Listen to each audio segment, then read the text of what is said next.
Good morning, good evening, good afternoon. Welcome back to another episode of A Safe Space for Men. I'm your host, as usual. Before we get started, please remember to rate, review, like, and subscribe to the podcast. I truly appreciate it. Uh, Episode 37. 37. Again, for me, that's big for me because I've always been one of the people that I don't finish stuff. Not that I'm finished here or nothing like that, but I would have bet against. I'd have bet the under a 10. I would have made it to 10. And ironically, I got two episodes dropping this week. I'll get into the other one somewhere along in the show.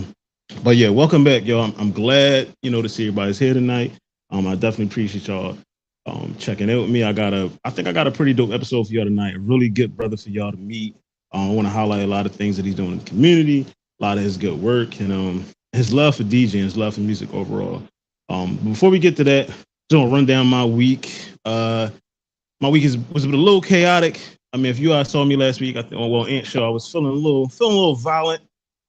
Reason for that, before I came on Ant Show, I had court that morning or that afternoon, unnecessarily at that for my 17-year-old. And I know somebody out there's probably saying like, why are you in court for a 17-year-old when they have like months of away from being perfectly like legal and out of the constraints of both their parents. Same question I had when I got there. It was like, why am I here? Just long unnecessary. It kind of put me in a bad mood, and I shouldn't allow anything or anybody to get me in a bad mood. But I mean, to be frank, it was just it's just BS. You know what I'm saying? But again, these are products of my decisions, so I got to be accountable. But I am, as Ant would say, counting down the months till I don't have to deal with the other party. Because again, I'm having a 17-year-old kid. Anybody with kids, it's just in a perfect world. Like you want to be able to co-parent accordingly and be like adults and be the bigger person. But sometimes you get tired of being the bigger person, and sometimes unfortunately, we let people get the best of us. I've tried to be friendly. I've tried to be cordial. All that shit ain't worked. So now it's violence. Not literally, but it's just a lot of just complete distance, and I'm just not entertaining certain things anymore, which is kind of what I had been doing, but now it's going to be to a different level. Because again, I was in the courtroom, and I remember I was just sitting there and I had like a moment where like how you like just block stuff out, and you just thinking and thought like not the judge, whoever, the moderator and her, they're like talking. I'm paying them no mind. I'm just sitting here like, what the fuck am I doing here? Like, what I mean? Like what are we doing? What are we doing? Are we still doing this? You know what I mean? Like, and at that point, it's not even about who's right or wrong. It's just like, why are we here? We're wasting time. This is a slot that somebody could really be using, that really needed, that's really trying to see their kids or whatever's going on, vice versa. And I felt like even the ladies, she's like, I feel like y'all wasting my time. Like, why? And she told her, she's like, if he appeals this, it's gonna go past she's 18. You know what I'm saying? So like, and I be doing everything to not be petty and to not like be an asshole, because I can really do that. So, but hopefully we're done with that. Hopefully, knock on wood, pray on the Bible, pray the Quran, say some prayers for me. Also, this week, Sleepy Joe dropped out the race. As I assumed he would, because again, no matter your political affiliation or who you feel like should be president or should be running, I think we all could tell like that man. My biggest driver is I felt like that man had no business being in charge of running the country, being the leader of the free world. He's not. To me, he's not competent. He wasn't like. It was very much given my grandfather. You know what I'm saying? Like very senile. He's falling down steps. He's mixing words, and it's not like a regular like you mispronounce something. Like he was like saying things that made no sense. And I'm definitely glad that they I'm pretty sure it wasn't his decision. I'm pretty sure they made him or they talked him into it or whatever.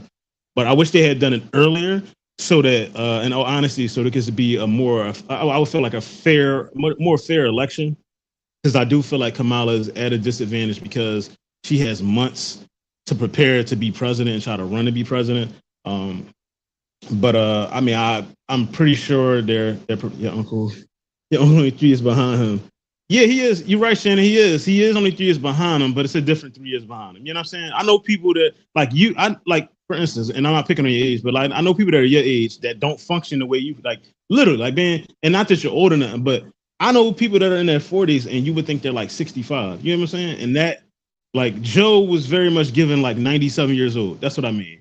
And I just don't think I'm glad he's out of it. But I just wish he would have did it sooner. I wish he did it from the beginning. Like, so they could have had the full 2 years or whatever to properly prepare. And cause I feel like it puts the Democrats at a disadvantage. But then again, I'm not there. Maybe they was already preparing for it. But again, it's just I really think Kamala is at a complete disadvantage. I think it will be like monumental, like seriously, if she does win. Um, and again, it'll be historic because it'll be technically the first. Well, it'll be the first female president, but it'll also be the first Black female president, which for us would be dope in, I guess, literal terms. I don't want to get too much into her politics. That we save that for another episode. I'm pretty sure Shannon got a lot to say about that. But yeah, so and I'm glad because I work at the airport, and every time that man came to the airport, like we would be shut down for like 40 minutes for his plane to come in and do whatever they're doing. Like, and again, that puts us behind in work. So I'm absolutely glad that he's out of it. It has nothing to do with politics or who I think should win or shouldn't. So it's also National Tequila Day. I don't have any tequila out because I'm not drinking today, but it's National Tequila Day. Drink your Quavo, drink your Don Julio, your Patron, whatever it is. Don't drink that nasty ass Casamigos though. That shit is trash. But all the other ones is here drinking, man. So tonight, my guest tonight is one of the hardest working, hottest, dopest DJs in the city. I'm not just saying that that's because that's my friend, that's somebody I know, but it's a passion of his. He's also a full-time He also is a full-time professional in mental health. He helps children and families by targeting anxiety, depression, and trauma. And in reality, I really am. I'm proud to call him a friend. He's a brother. We're alumni of hands down the best middle school ever. We both went to Conwell Middle Magnet School. I tell people all the time, like our years there was better than the high school years, and that's just facts. We had a reunion for middle school. I still haven't had one for high school. And then I just found this out literally before I started the show because I was looking up some stuff, and I saw on his page he was voted the 2024 winner of Philly Inquirer's favorites. So I think that's a dope ass, that's something to just put on your name. Ladies and gentlemen, please welcome in my good friend, the spin therapist, Moshe Jenkins. What's good, brother? What's good, man? So glad to be on this podcast, brother. What's up, player? I'm happy to have you, man. We've been talking for a minute. I'm glad, like, he was able to get you on here, man. How's it going? How you feeling? Everything's wonderful, man. God is good, and I appreciate that intro, brother. I really do. Bro, I like hype people because a couple weeks ago I got in trouble for not hyping up my guests. So I've been putting more of an emphasis on it. I'm like, all right, like I kind of spend more time on that because everything else kind of can flow, but I spend more time on let me get some information, make sure I got it right. Beyond the things that I do know, but every time I discover things that I had no idea about.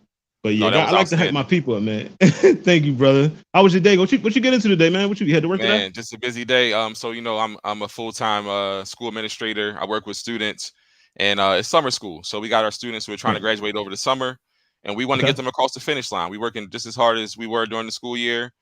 Some of our students, they struggled a lot during the school year, but right now is their time where not everybody's all over them. They got a little bit more space to kind of spread their wings, and we're helping them. So but I work virtually, so I'm home.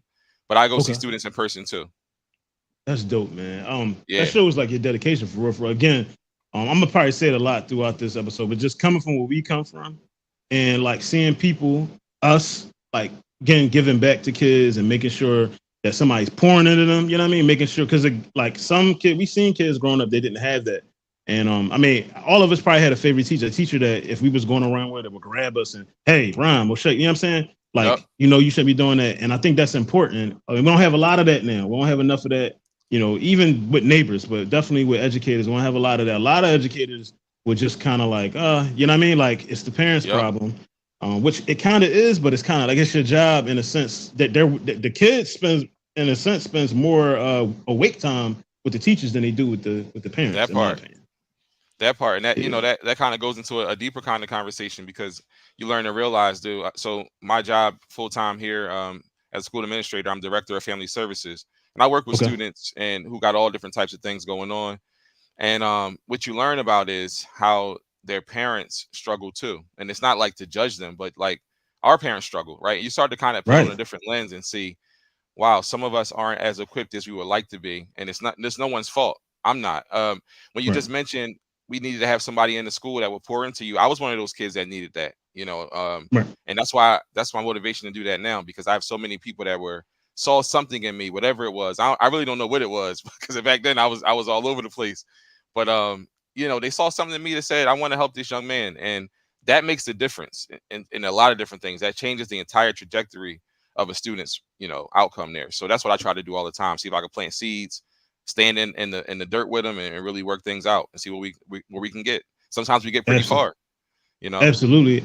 I would say you was always a smart student. I remember that vividly. You was never like a troublemaker. You was always in your own space. You was real level. You know what I mean? I never in middle school, I never saw you get mad or nothing like that. You was always level.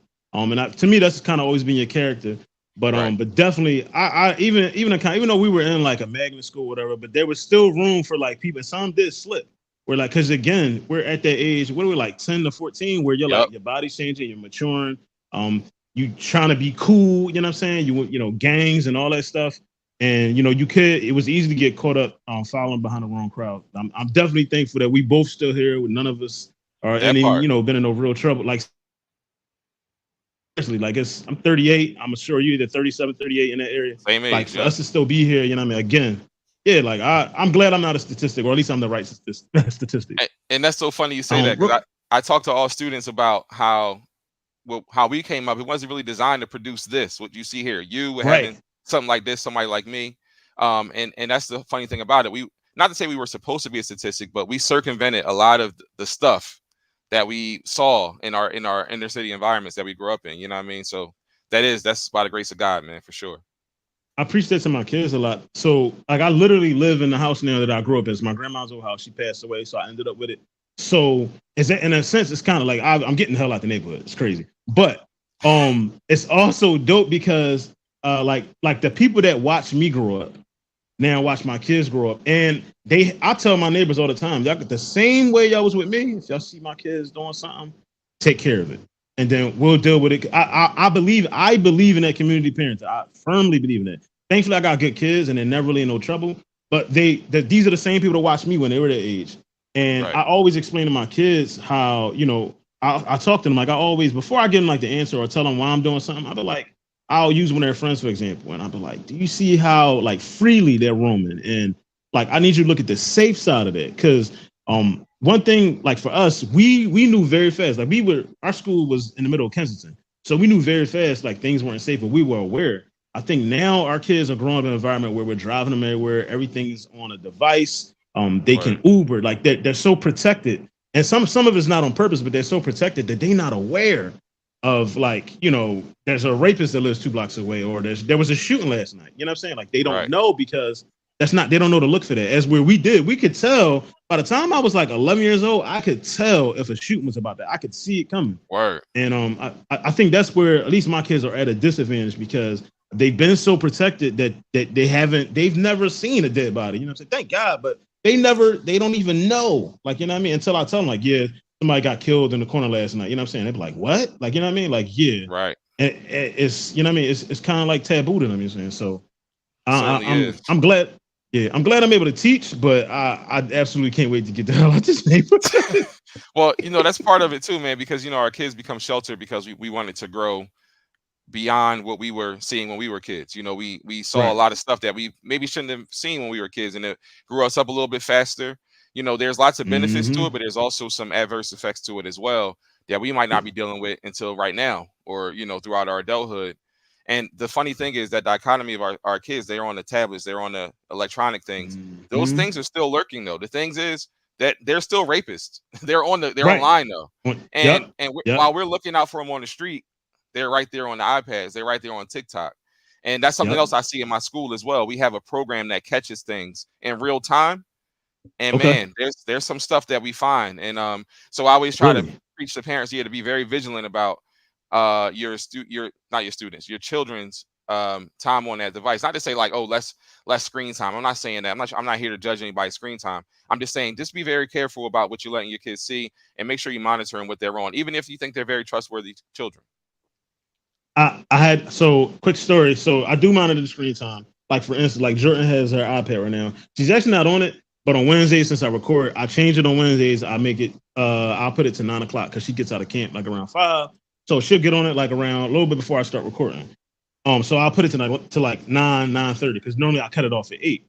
But my other daughter Emma, and my daughter Emma actually is like, I ain't gonna lie, she's like one of the like, she's a kid. Like I think she's gonna be 13, which is scary, but I think when she's 13, she's still gonna be like a kid.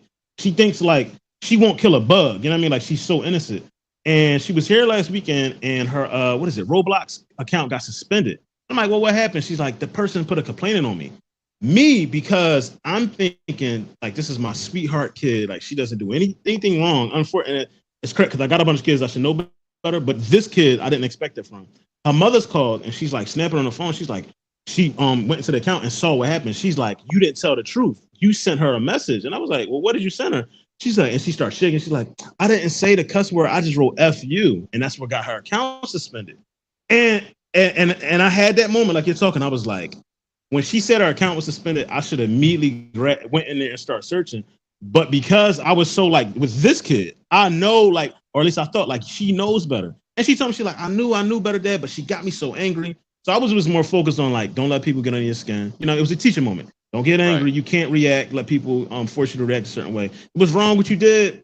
I'm not gonna go crazy, but we're gonna have a talk. You know what I'm saying? You don't really gotta. I didn't feel like she needed to get punished. Because she was like crying, she was really apologetic. She knew she wasn't supposed to do it, but it was more about. I looked at it being a kid. She felt like she had to like win or get over in that scenario. So we talked that through. But to what you're saying, we should be checking it. Like my teenagers, they're all on my account, so I can like see everything that they're texting, talking about, all that stuff. You know what I'm saying? My other daughter's turned 18, so in my mind, there's no reason to monitor her stuff unless she like, God forbid, is like lost somewhere or something like that. But there's no reason to check her stuff because she's grown now. She's 18. That. So 100%. Now her decisions are like, now it's about like, all right, you fucked up. Now we having those conversations. Absolutely. But there's no reason to check her stuff. But until they're 18, I firmly, because if I just had that conversation in court, but like, if my child goes and commits a crime, like y'all coming for the parents, y'all not. Yeah, y'all going to discipline the kid. You might lock her up, but you're coming to the parents. Why didn't you know where your kid was at? Why weren't you aware? And that's what I teach we have to know where you're at. Yeah, it probably sounds annoying, but look at your friends who parents don't know where they're at. They having kids. They're D students. They're in and out of jail, or juvie. Like they're getting in trouble. They're smoking weed. They're drinking already. Like those parents aren't watching them. Like we on y'all, and hopefully, again, if y'all have kids, y'all the same way, if not worse, with y'all kids. The way we are. So you definitely gotta be aggressive. Yeah, and it's like it's okay. It's okay to be whatever they call annoying or drawling, whatever they say, because it's important. You're doing too much, Dad. Yeah, exactly. You know what I mean? Because it's important to keep yourself rooted in an adult's place where children start to kind of blur the lines of, it's important to give them grace, like you were saying with your children. I agree with that. I think we have to give our children some level of grace and buy-in, or they're going to tune us out to a degree. And I don't care how good of a parent you think you are.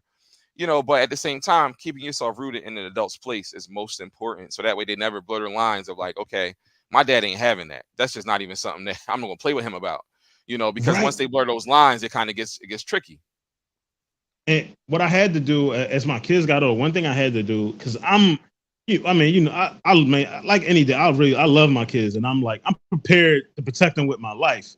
With that being said, I had to change my reaction to certain things. Like when things go left, or even if someone did something to them, I was noticing, like, because if they come like, Dad, somebody did something to me, I'm like almost in full rage. Now I'm ready to get physical, go do something to the other person. That my oldest daughter told me, she was like, Dad, when you would do that, it made us not always want to tell you stuff like that people did to us, or if somebody's bothering us, because we felt like you only had one place you can go. You didn't have like a 3 or 4. I'm like, what? Who? Get the guns. Like, these are my babies. What are you talking about? Like, I feel like it's nothing to discuss. So I had to start balancing out and like really just being calm, like just so it could be like a safer landing. Even when they're doing something wrong, like I just try to not like literally right now. After I go to this, I gotta have a conversation with my daughter. She went to her mom's house. She was here this morning.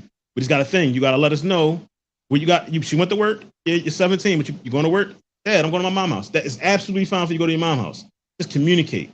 So, and again, when I talk, I'm gonna talk to her as calm as I am right now. Now, maybe 3 years ago, I wouldn't have been that calm. Because I was very much in that like, yo, do what I'm telling you to do. You know what I'm saying? But I started to realize as they got older, the message wasn't always getting to them.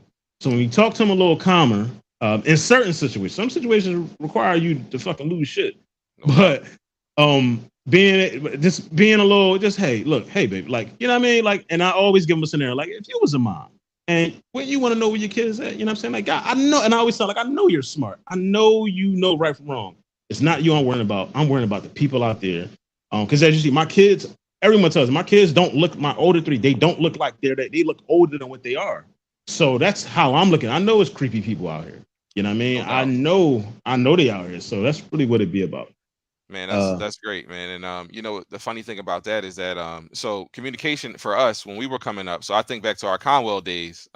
You had to take a quarter and put it in mhm. the phone, to call somebody, and you Right, had to have that. Now our kids have these devices in their hands. So when we're asking them to communicate, that should be a very small task. They're communicating in some way, right, somehow. So if you're doing that, that means you're not really being intentional about letting me know where you are. And I care about your right. safety more than anybody. And because you know how More than crazy I can anybody. get.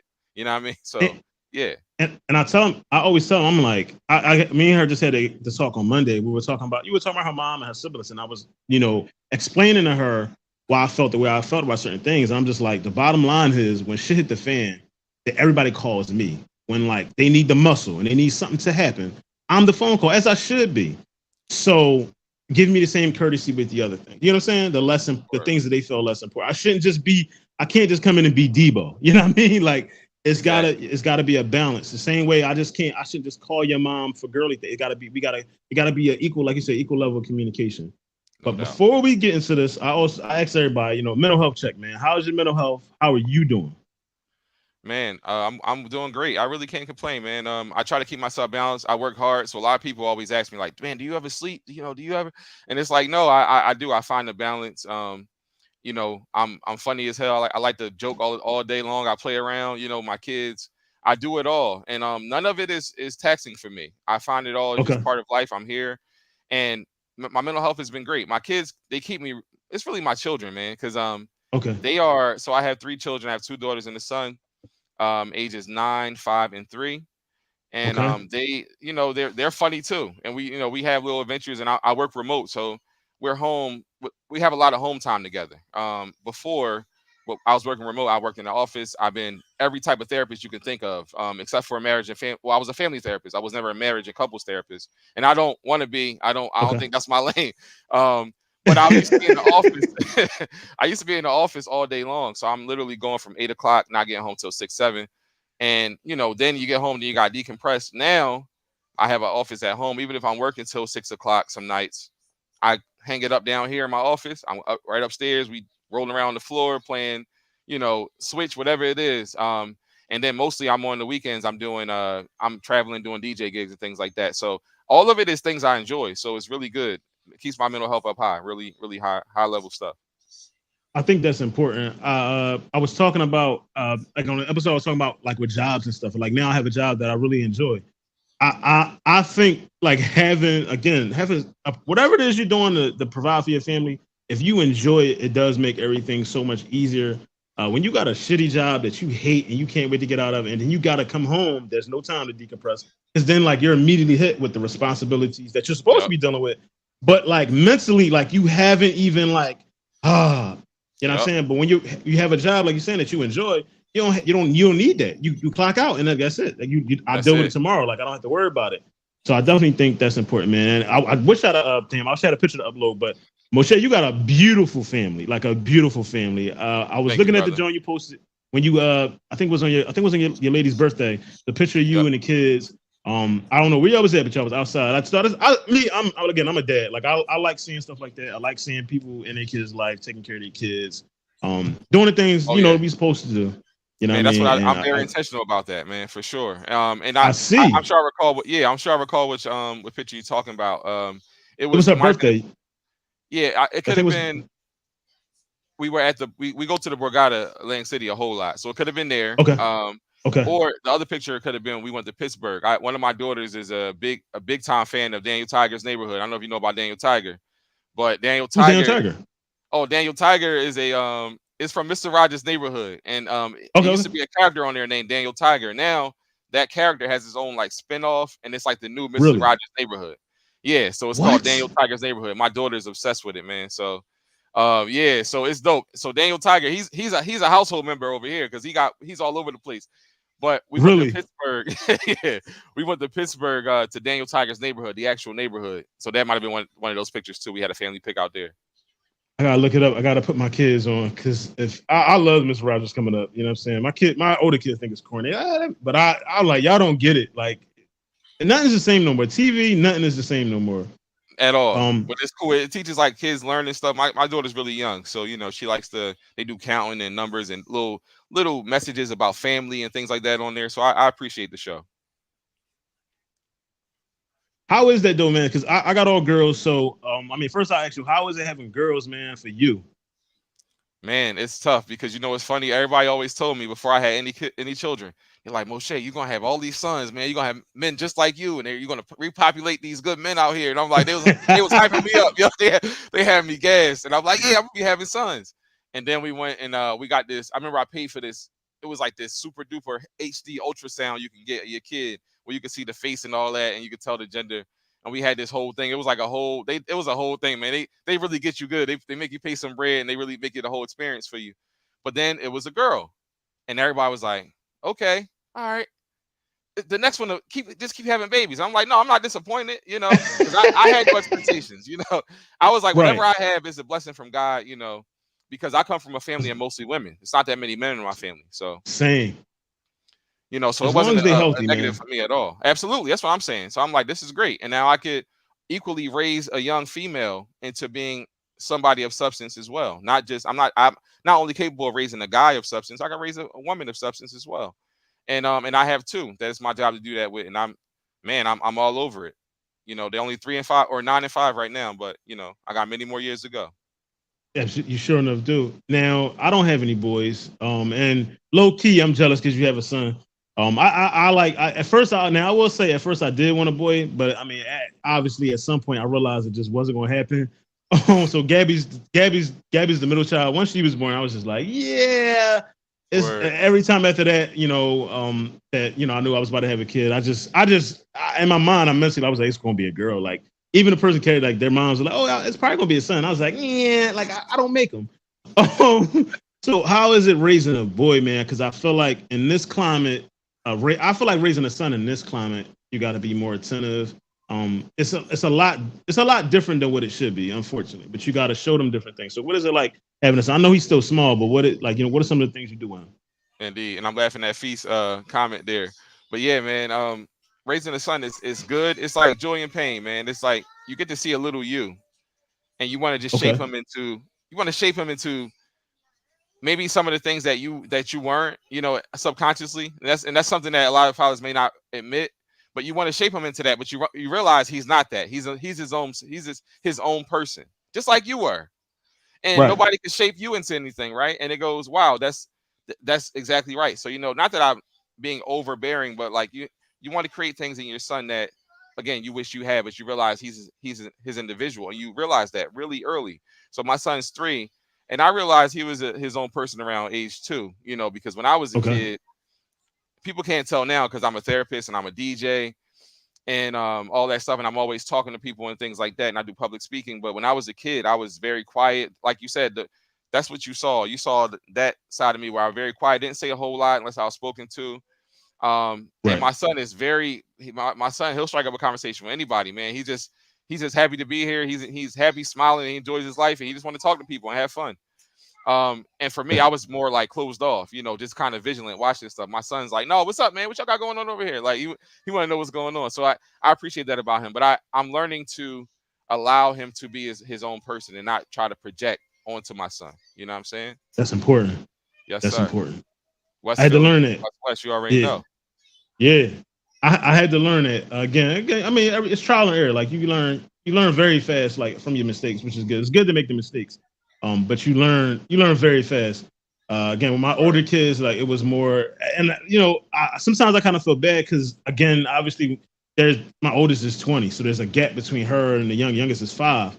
Obviously, from a mental, physical, emotional, financial standpoint, I'm in a better position now than I was 15 years ago. You know what I'm saying? So some of that, I'm like, damn, I wish I didn't have to work so much. But now you hear them say that they think like Jordan's the favorite. I'm like, it's not that. It's just that I'm better equipped now than I was with y'all. But I'm still learning. You know what I mean? I'm still Yeah. learning every day. You know what I'm saying? I'm gonna make mistakes with Jordan. I'm still learning. But it's definitely important to, like you said, not project on them and try to make them be somebody that, that they don't want to be. It's really give them the freedom, again, to just be their own person. Right. Because Yeah, I no, mean, yeah, ain't right. 100%. There is no manual, and we all learning, and it's great to have things like this where we can all learn from each other and be a part of the conversation because it's not a spectator sport. It's things you got to learn, and also people have to realize that you don't know everything. People, as smart as you may be, as good as you may be, in whatever field you find yourself to be in, we have blind spots. So, as a therapist, I met so many kids. Most of my career is working with children and families, and I would have so many kids in my office, and they would be the textbook Richie Rich. The kids who got all the Mm, stuff and all the things that you and I wish we had when we were children, but right, there's other things that they're not getting, and it's affecting them big time to the point where they're in the office. It doesn't make them defective. It just means that they're dealing with something that you might not think they have to deal with. Because you're like, well, you got everything. Why would you be dealing with that? Well, it's because maybe somebody was like making them to be something that they didn't want to be and like superimposing that on them so much to where they were rebellious and separating them from each other. And now there's a father and a son who don't have a relationship at all. And it's taken some kind of intervention to get them together. And I've done that successfully many times because you find there's love on both sides. But what you got right, to learn, what really needs to happen is that person that's in charge, the dad, the whatever, the authoritarian, kind of needs to kind of back down a little bit, not all the way down, just a little bit, to give right, that growing person some room to be themselves, and that changes right. everything. That's dope, man. I will say, definitely when I was a kid, I grew up super poor. You would see other people things, nice clothes, stuff like that. The older I got, like now I'm in a space where like, am I something? I'm pretty sure my kids say like, you catch me out anywhere, especially I'm in slides, a Target T-shirt. Like I don't care about material. The things that I thought were important when I was a kid, they are not fucking important. Like I care more about like longevity and like my credit score, things like that actually can help my life and help my kids. Like having the hottest pair of sneaks or the most expensive pair of jeans, like that does nothing for me. If where I live at doesn't equal out to that. So I definitely, and Right. I see people that do try to, I get on people all the time, especially when your kids are small and you know this. Like you don't gotta ice your kids out. Like if you don't take them kids to the children's place or Old Navy and get some stuff that's on sale because they're only gonna be able to wear it like 3 or 4 months. Like them growth spurs are ridiculous. Whether you got it or not, you're wasting money. Like you want to keep buying. You bought a pair of Jordans and they were $150. Now guess what? Now it's about to be August and come the end of September you can't fit them because he don't outgrow Man, them. I catch think me, you have catch me to. in Primark, man. Yep. I'll be in Yeah, that joint bro. racking up. Listen, man, I walk out of Listen. Primark like Saks Yep. Fifth. Exactly. My kids. I pretty much took them clothes shopping all the way up until like they got to high school. Then they got high school. Start letting them branch off a little bit. What you want? Obviously, there's a limit on stuff, but they're more in a space where all right, you could probably fit this in 2 years or a year, like whatever. Your size isn't going to change that much. But the little ones, no, you don't get those. I order Word. that shit, it gets delivered. Hey, this is what daddy got you. Look at these sweaters I got you from Target or from Walmart, whatever. Oh, I don't care. Like, but I'm not, I see people Gucci'd up or what's the, I can't think of it. The girl that used to mess with me, she got the clothing line. She from here, she from Philly. Oh yeah, you talking about Milano. Milano? Yeah, Yeah, Milano. Milano. Yeah. She got nice stuff. But even me, I looked at a sweatsuit, it was like 350. I said, yeah, that's like a light bill. I'm cool. I'm Word. gonna get me like it doesn't for me it doesn't I really don't care about material. That's the proper way to So think, as far though. as your upbringing, what were your parents? It is it again because it doesn't it just like I'm sitting here full disclosure because you don't get to see my top half. I got on ball shorts, Crocs, and I just got on a tank top. Like this tank top was like $10. I'm not. It doesn't do anything for me to be like I got this or got that. The only thing I'm gonna brag about is I put my kids through college. If I die, they have things set up for like that's what I want to brag about. You know what I mean? I don't really material. I don't care about material at all. Facts. Uh, as far as your upbringing, what was your parents like, man? Yeah, man. So I grew up in West Philly, partially in North Philly too. So started out in North Philly. My Yeah. mom had me when she was 17. Okay. So it was, and she's the youngest of seven. So and my biological father Okay. wasn't in the picture. My mom met my stepfather, Right. and he was an example of a man that we don't see. nowadays. And he's Okay. still they're still together now. That's my dad, and so I was raised with him, and yeah, and we started off kind of rough, but we grew to a place now where it's like, man, it's uncanny how close we are. No, you couldn't tell that he wasn't my biological father, and vice versa. Right. So growing up, in West Philly, very humble beginnings. We house of 7 families in one home. And we all were very close, and sometimes uncomfortable, but it built character, At, you know, right. for sure. So yeah, so then growing up in West Philly, I went to most of my schooling was in West Philly. So started out at Belmont Elementary School, over on 40th and Brown. That was my elementary school, first Yeah. through fourth grade. And they Okay. started having these programs called I think it was called MG, or mentally gifted, or something like that. MG. Yeah. Yeah. And I never went there. All my other friends were going, and I was like, and then they were like, they started testing me. I started going in these offices testing with these people, and I guess they were trying to see if I was. And then that's how I ended up getting to Conwell. They were saying that I needed to go. The school that I was going to wasn't giving me the proper academic support that I needed. Like, I needed to be somewhere that was Okay. more structured for that, like a Conwell or like a Masterman. Right. Right. So Masterman was full, and Conwell was open. So I think at that time, this was like 1995, 96. Masterman was number one. Conwell was number two as far as like academics Yep. go in the city of Philadelphia. Yep. So my mom was like, and it's so funny because I got these stories like this all through my academic career with my mom. My mom was like, all right, you going to this school, you down there, mind you, like you said earlier, we were in the middle of Kensington. Hmm. So that's culture shock after culture shock after culture shock in many different ways. On, on the bus. On the bus, right? By On the yourself, 9 years bus. old, 10 years Hmm. old. You know what I mean? So yeah, so growing up with family close to me, it really built character. And also in my family, they wanted you to be smart. You couldn't be, you gotta survive out here. You can't be no dummy, you know what I mean? That's how it was. You gotta know these things, Moshe. You gotta be on top of this. You gotta be on point. And that really Right. just put something in me to really try to be on point all the time. And I think that made me want to be so academically astute that, not that I'm here to debate. I'm not like on a debate team or try to say I'm smarter than you. I just like to be on point for me and mine. You know what I Right. mean? So yeah. I Uh definitely remember the MG program. Like that. yeah. It was similar. It's just like you see all your friends go. I remember. So I was. I don't remember if you remember the twins. We went to the same school, and they were going at first. And then a similar situation. Like one day, there's just like, hey, we think you'll be good for this program. And for us, did we? So we started, I think, in third or fourth grade. We would go to Hart Trent. They would take us to Hart Trent. That's what the program was at for us. Because I went to Crent, we didn't have it there. We had to go to another school. And then Right. ultimately, again, like it was all. Only thing you always heard about was Masterman and Conwell. And I ain't gonna lie, I'm glad I didn't go to Masterman. I heard like not that I can do it. I just heard academically like there wasn't no wiggle room there. Like you had to be like it Facts. had to be A's. Like it was if you slipped down below 90, it was like you got 2 weeks and then you might have to go somewhere else. And No then doubt. also the experience at Conwell. Conwell was I tell people all the time, like that to me, those 4 years was better than my 4 years of high school.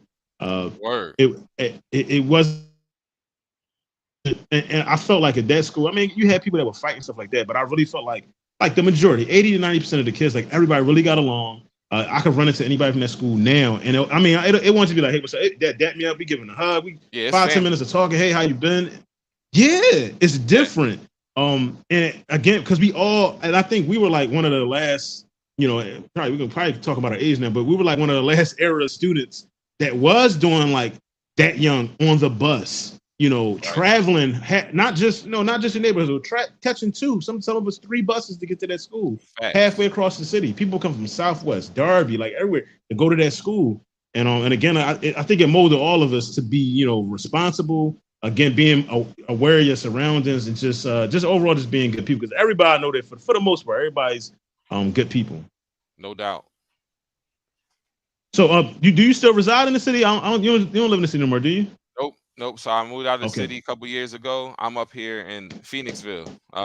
Yep, as you love it here. okay, It's cool, different place. But I like it here. I got a lot of respect around here. A lot of people know me.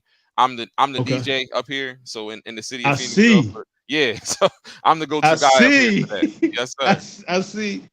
That's normally I see you every weekend you're doing I got it in somewhere. I forgot the name of the place. It's somewhere at the bottom. but you do a show, a set there every week. Is it every Saturday? Yeah, every Saturday usually, and then some Fridays, depending on my availability. Okay, So it's the boardroom, restaurant, and bottle shop. If you're ever in Phoenixville, boardroom. come through. Yeah, they got dope food. The drinks are on point. It's like a laid back lounge vibe. It's not a nightclub. It's like a lounge. You can get you a chair, a little table. It's dim lighting. Some nights I'm there DJing. We're gonna start having day Mm. parties too. Okay, okay. Real fast, I'm gonna shift gears a little bit. Did you get a chance to see the Sonya Massey killing?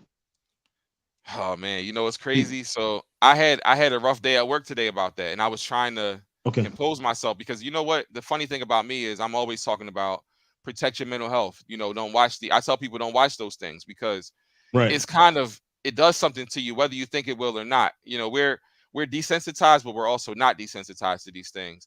And I got to tell you, today was a struggle for me. I watched that video this morning, literally like 9 o'clock this morning. I was at my desk. I watched the video, watched the whole thing, watched the aftermath, and I was my stomach was hurting all day. I was sick to my Yeah. stomach all day. I was bothered for real.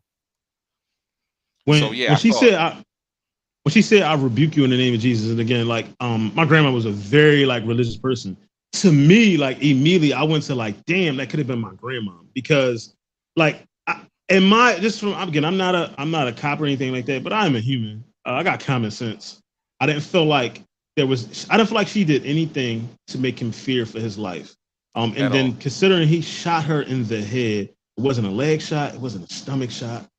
It was a headshot, which means to me, and I'm glad they arrested him. We'll see how it goes because we've seen this before. Yep. But he had intent to kill, Yep. and the fact that he said from the beginning, before even he said, "If you move, I'm gonna shoot you in your fucking head," Shoot it you in was the fucking like, face. Yep. yeah. When I again very much like when I saw it, I saw it yesterday, and I was just like I was at work, I was loading the plane, and I was inside the plane. I'm just like, what are we again? Every time it seems like we think we away from that, it's like we right back to this. And Absolutely. Absolutely. with everything that's going on in the world, we got this big election. Of course, we got even more important stuff at the local level. Like it just to me, again, it was sickening. It was disturbing. I had looked up some stuff about him. Apparently, allegedly, what's that allegedly? I found a report online. I don't know how accurate it was. I found the same report like in 3 different places. So he had 2 prior resignations as a cop elsewhere. He was terminated once, and he also had 2 DUIs. I can't find out why he was terminated. It says something like misconduct, but that could be anything. I wanted to know the exact reason. But Right. if these things are true, that's nobody that should be responsible or should be given a gun and given the authority to police or anything like that. He needs to go have a different profession, a different job, or now hopefully he won't. Maybe now he'll go to jail and whatever. But Right. someone lost Maybe. their life. Someone lost their life over war. Like it wasn't like she threw the water at him or nothing like that. That would be a much different conversation. I still wouldn't tolerate him killing her. Hot water, I get what it is. If he shot her in the leg, something like that, that's a different conversation. But that didn't happen. Shot her in the head, killed her. And then someone was without a sister, a daughter, a mom. I don't. Right. I couldn't. You know what I Well, mean? And the brother Anthony Rockamore in the chat said it right. He had intention on doing that. He was aiming there. He was looking to do that. He came there with intent to kill. Coming to that woman's yep, home, if she called them for a home invasion and how they were acting and treating her, right. they were definitely. And the thing is though, the messed up thing about all of this is that we all know this, whether people say it or not. That woman was a Mm-hmm. different race. It wouldn't have played out like that. They may have talked to her a little more kindly. They may have been doing things a little bit more supportive with her. They were looking to get her in a Mm-hmm. state where they can do something to her. That's what I was thinking. At least that one officer Yep. was. The other officer, and if you Soon as saw he the asked for other the officer, ID. yeah, they exactly. And you saw the other officers were looking at him like, "Yo, what you just do, man?" You know what I mean? Like, so they know, but they stand together on that type of stuff. Yeah. They'll stay rooted in their bullshit together, and that's the part that really rocks me because I know police officers. I don't paint anybody one color of any kind of whatever you do. I know people black men that are police officers who do great things for the community and all, and not just black men, all different colors Right. of races of men that I know in the city and otherwise Absolutely. who happen to be police officers and they do good work in the community. So I'm not painting everybody the same, but I gotta say I rarely see them calling this out. I don't see them in outrage about it.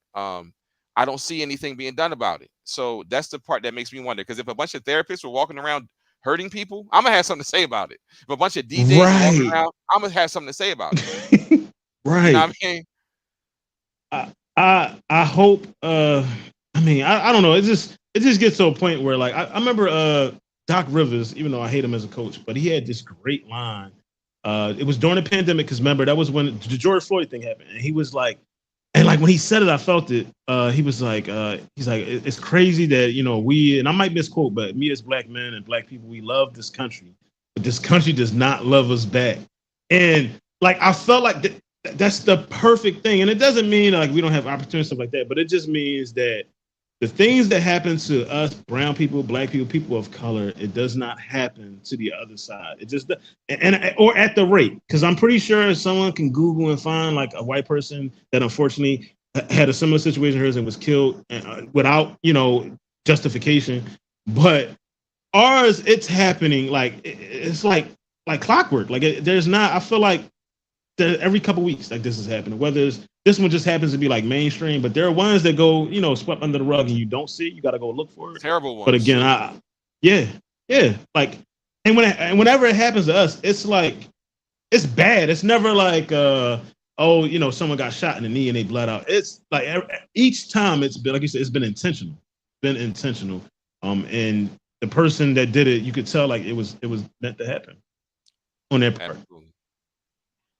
Fun fact that we talking to Conwell. So I remember like when you and Reggie, when we were in middle school, you always talked about being DJs and getting in music. And it's ironic that both of you guys are DJs now. Right. Shout out to DJ Freight Train.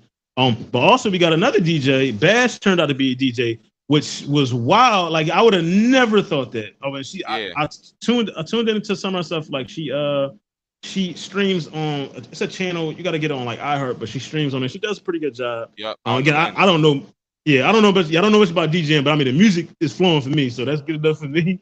But Yeah, I think that's dope. I think that's dope that we got three talented, dope ass DJs that came out the same school. You know what I'm saying? And again, No another West Philly alum. She's from out there where you were from. She's from West Philly. No doubt. But Shout out that's DJ dope. Penny Lane. No Yeah. doubt. Yeah, DJ Penny Lane. She's doing wonderful things. She's on tour with Jagged Edge. She's their main DJ. Yep. Yeah. And she's out in Atlanta doing big things. She has a compound out there with studios, Yeah. different things like that. Yeah. Industry. Yep. Industry. Yeah. Yeah. So I think in touch from time to time for sure. Okay. Yeah, I think I just listened to her episode. She was on DJs Need Love too. I just listened to her episode. It was a dope ass episode, like about 45 minutes. But she just went through like where it got her in DJing, what it's like down there. And again, I like seeing us doing good things and getting out the neighborhood and just being productive. She on TikTok now. Her little daughter, she be having her like on the soundboard and stuff. I think that's dope, man. Like seeing her when I see all y'all with your kids and stuff, I like it. I like to see. I think that's dope, man. I'm the same way, man. That's why I was telling you when I first started listening to your podcast, and I caught up when you first started. I was catching up on the episodes. You recorded a couple episodes already, so I listened to them all kind of like in a marathon. I was just like, wow, man, appreciate it. This absolutely, it really, so DJs, but also look at you, man. Look at what you're doing, what you created. This is something that is really going to help a lot of men. And I know that you got all kinds of listeners. But men, we're a little unique in how we communicate and how we get messages. So this right here creates a space, just like you said, man, a safe space for men is literally that. And I could tell that you all about it, and just to watch you and your dedication with this man over time, it's just been a joy to watch as well. So shout out to you, brother, man. I appreciate it. I appreciate it, man. My biggest thing is always just being transparent. Like I had someone tell me before, like, well, Ron, maybe you might be oversharing. I'm like, it's my story. But not only that, I feel like, again, like, I obviously I don't always share like the details, the direct details of things I go through in court, but I'll give like a snippet because it could be something that somebody else is going through and I could like link with them and help them. Like I actually helped the guy that I work with. He was going through something similar where, just bullshit with mother, his kids and, in and out, but like he has the kids and, they do the weird stuff. You end up in court, they trying to get child support. And I had set him up with my attorney. I sat down when I gave him all the information I had because I feel like it's free to give information. And I think that's where a lot of us, we drop the ball. Like a lot of people try to monetize things they know. I don't need to make any money off this or anything I know. I feel like it just puts us in a position down the line because any information I give somebody, hopefully they give it to their son, and their son gives Right. it. Like it's so to put us all in a better position to be better fathers, grandfathers, to be a part of our kids' lives, and not have to deal with the bullshit, not to deal with it. Once you learn what the system is, that's my biggest thing, and also just being open about mental health and my struggles and the things I go through because again, we from the same era. We came up in that era where we had, at least me, I had those uncles that were just like, I better not see you crying. And to the Right. point where, like I mentioned before, I was afraid. I was at a funeral and I was terrified to cry at a funeral, like terrified because I thought it was wrong. And then now understand, like, no, that's a natural emotion to be sad. Like someone passes away, Right. As a like you human. can't hold that. Yeah, you got to let that out. Like, you know what I'm saying? Because that leads to other problems. That leads to in your relationship with your kids at work. Because Facts. you have all this stuff built up in you. So again, I had been sitting on the idea for a while. I'm super glad I did it. I'm glad I linked up with this network. Like it's just in the podcast space, and I'm pretty sure you can relate to, it's similar to like being a DJ. You meet so many unique people, so many people that can relate to you. And they're not from where you're from, but like they become family in a sense. Right. Because like these are like all my podcast people are the people that I deal with regularly now. Outside of my kids, like I have family stuff and close friends like that. But like because I'm so busy with this, and a lot of my time during the week is getting prepared for the episode, that I'm collaborating with people, I'm talking to people, and everybody's like podcasting now. So it's like a family of podcasters, and those are the people I deal with, man. So Well, you helping it's a lot really of people, been. man. I hope I am, man. I said my Even goal is me. always just one. I'm glad I have, man. My goal is always just one person. If I help one person an episode, you know what I mean? I got 37. If I've helped 37 people in some way this year, I'm good. Like I don't.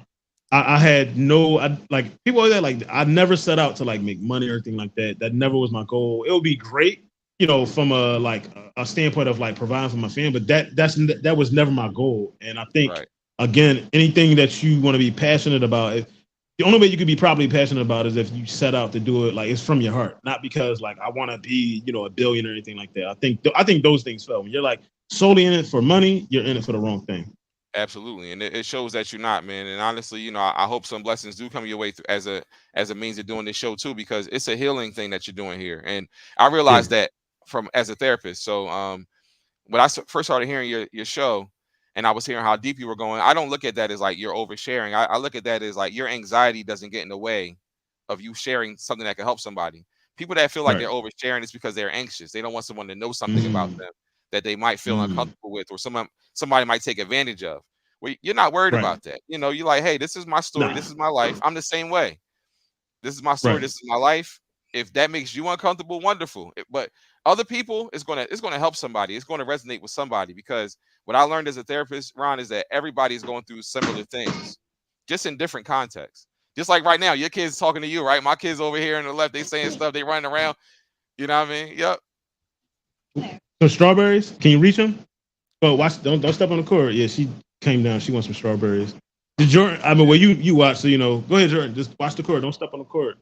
Jordan makes a cameo appearance every episode for some strawberries, Indeed. some noodles, some chips. It's every episode. So there's she gonna come back down again. She gonna get her stuff and then No, she's gonna man, bring I it love down. it. I love it. Um, on some sad news today. What's wrong, baby? All right, give me just a second. I got you. All right. We got some sad news today. I just found out. I mean, not like in teary way, but today, literally right before it popped on the TV, we lost inside the NBA. The Amazon won the bid to get the NBA, and I'm pissed about that because to me, I watch. I mean, you're a basketball fan. I watch inside the NBA more than I watch the damn games. Um, and I think like Shaq, Chuck, Ernie, and Kenny have been like they have Right. been so important just to basketball to us, like as a culture. You know what I'm saying? Like, because even though like I mean we look at Ernie, I ain't gonna lie, I look at Ernie like he went up, like he's a level cool Right. guy, and then you got three guys that a lot of us idolized and looked up to growing up that played ball. So this year's gonna be the last year that I'm hoping they find a way. I don't bring them to Amazon, something, have them do halftime shows, something. I really I don't like. Yep. I'm glad we getting NBA back on NBC because that's vintage and like the theme music. But Right. inside the NBA has been huge. Well, that's the thing about capitalism. They always find some way to, get a bigger deal or get some money out of it. So they're going to sell or buy whatever. But, if enough fans are saying like, this is what we want, trust me, they're going to find a way to do it. and then maybe it's on a smaller network, like you said. It might be on Peacock or something. I don't know. Or those smaller It's shows. Yeah. they got them. They got them going on. They got Amazon, NBC. I'm missing something. Amazon, NBC, ESPN, ABC. That's who. That's who won the bid. So Right. I You know, hope. Amazon got I that bread. hope. Yeah, because they don't pay no taxes.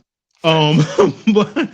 but yeah, I hope they find a way to bring it back. Where does your passion for music and DJing come from? I'm listening. I'm just gonna grab some strawberries real fast, but I'm Yes, listening. sir. Absolutely.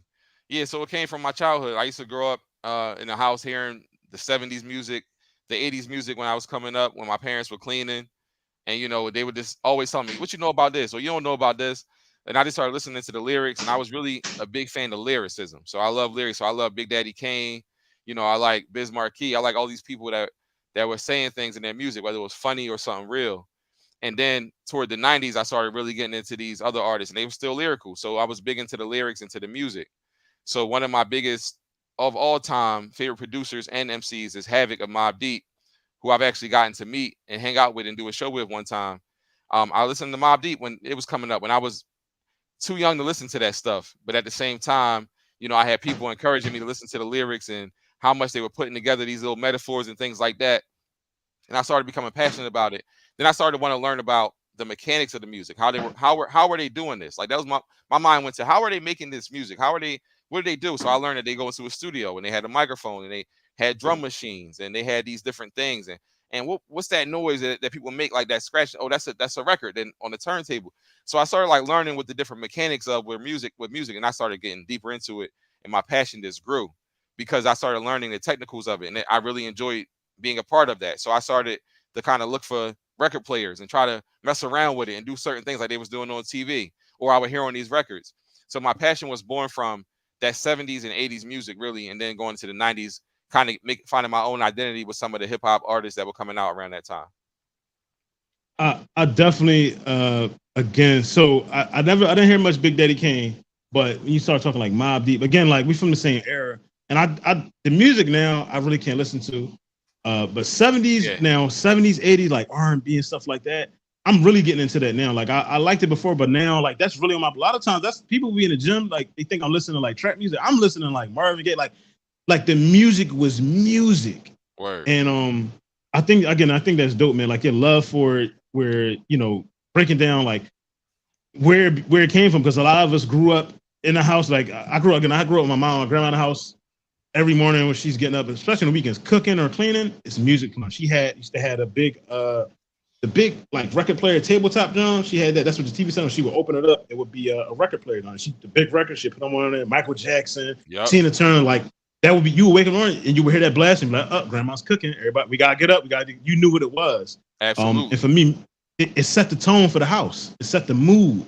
Yes. As we're now, you know what I mean? Like even now, when I clean, I blast music. You know what I'm saying? The stuff like my kids had no idea about, but I'd rather blast that music than blast, stuff that's going on now or Sexy Indeed. Red or anything like that. Like Yes, again, especially not Sexy Red.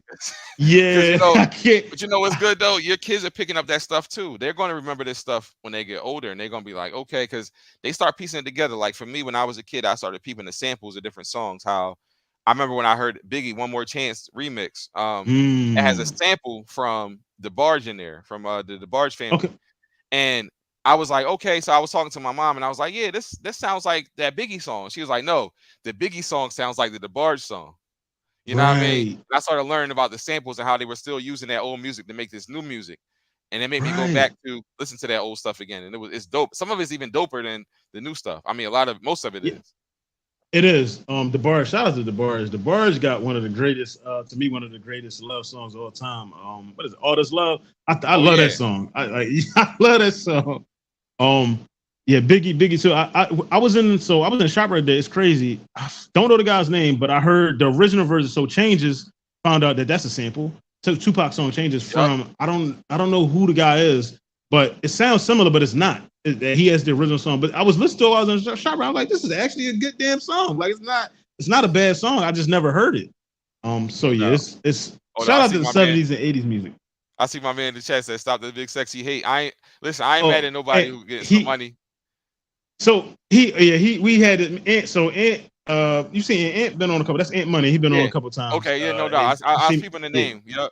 yeah. And then you see me on his. So we actually, I think last week on his podcast, no, the week before last, we were talking about Sexy Red. And I've always been, I don't want my kids to listen to. I feel like she's again. They said she's not responsible for this or portraying stuff on kids or being a role model. But I feel like when you're in that position, you know, unfairly, but when once you're in that position, a high profile position, and people are looking up to you, like kids are listening to your music, I feel like you have an obligation to push something positive at some point.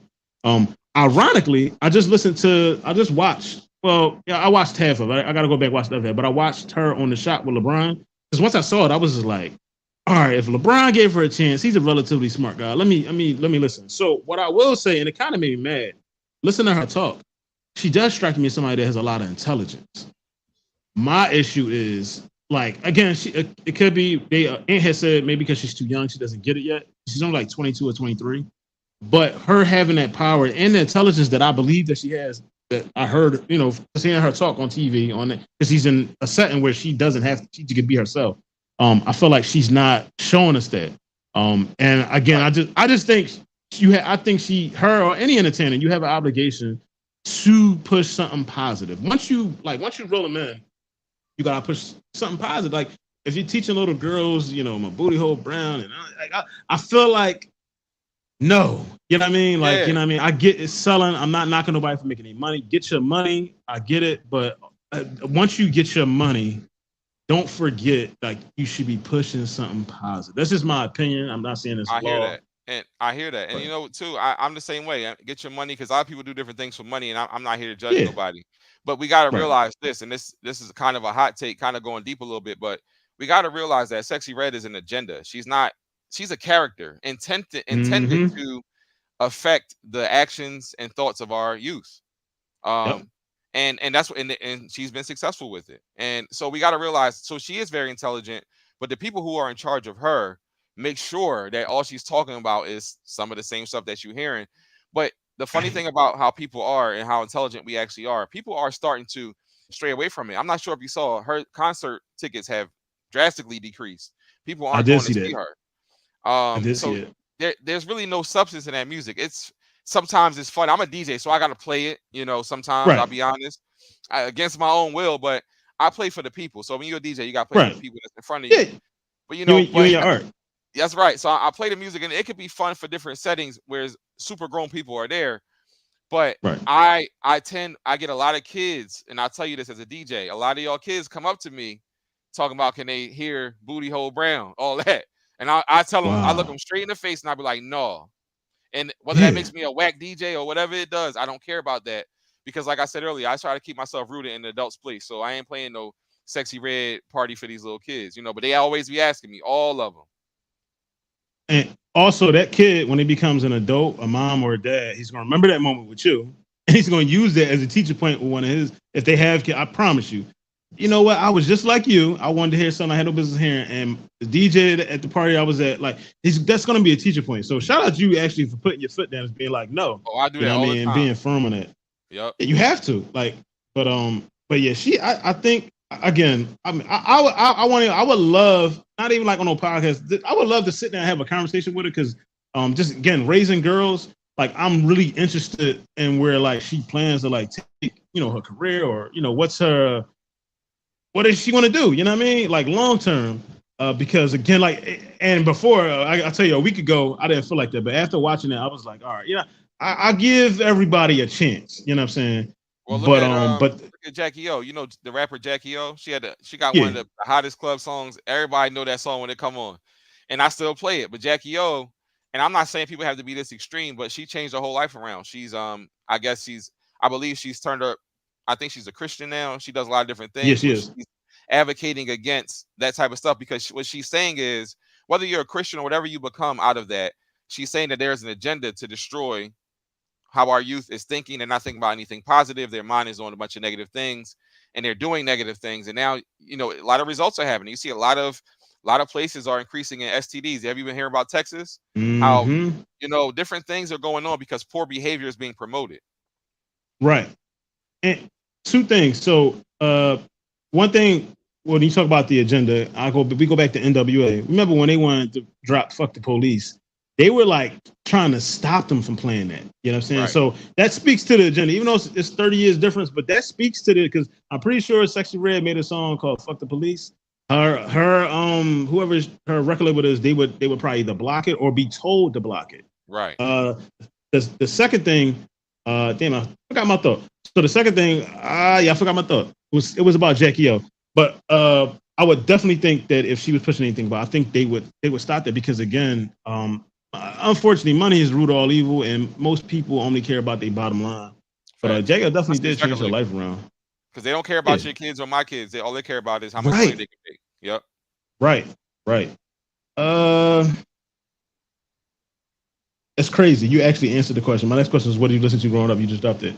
So, what's your thoughts on Biden, man? You know, Biden dropped out. We're gonna shift gears a little bit. Biden dropped out. I actually thought it was coming. I really, as I said again, I wish it had happened earlier to give Kamala a fair chance. Again, it's not even about political affiliation. I just believe everybody should have a fair. It'll be like if Trump dropped out. He should have did it sooner. You know what I'm saying? Right. What are your thoughts on that? Because I for a while, I mean, we can go back at least 2 years to where I think we all saw like he really wasn't coherent. He wasn't whatever. Like, it's no way. And I think, and I had a conversation with somebody at work about this, and they're like, "Why you don't want him to be president?" And I was like, "My problem is, he makes us look weak. And as a country, you're supposed to be like a superpower. If other countries don't respect you, that opens the door for other problems. You know what I mean? I forget at that point. Forget the policies. I want to be safe. You know what I mean? And I don't. You know what I mean? You say even I go back to like Bush. Like everybody wasn't in favor of Bush, but I was like nobody fucked with him. You know what I'm saying? Because he would send the military wherever, whether it was right or wrong, whether you believe in what he did or not. Because every time he did it wasn't right. But what I'm saying is like people knew like, all right, we're not gonna fuck with him because. And I feel like with Biden. People just like, you know what? We might be able to try him. You know what I'm saying? And so what did you think about him dropping out the election? Just the overall. Well, I feel the same way. I felt like I saw that coming. I felt like for a very long time they were going to have to acknowledge that he was not going to be a good person to go against the other guy who I won't name because like both of them, just transparently, both of them are equally not. I'm not a fan of them equally. Both of these people. Right. And I've been very critical of the presidents, and I feel like we should be critical of our presidents and people in leadership. But him dropping out, I think that's a strategic move. He knew that he's not going to be a real contender against the other guy, so they had to find something stronger. And here we are. We have Kamala, who is interesting because I don't know about her either. To be very honest with you, I know she's a black woman, and all those things, and we can look past that just for 1 second. Let's look at. We never really get a good choice at who's going to lead our country ever. Yeah.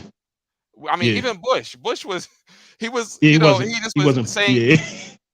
was saying it's a whole thing. You can go on YouTube. It's clips of Bush just screwing up and then I feel like with Obama, once again, they put a black man in front of us. And I think we couldn't see past that.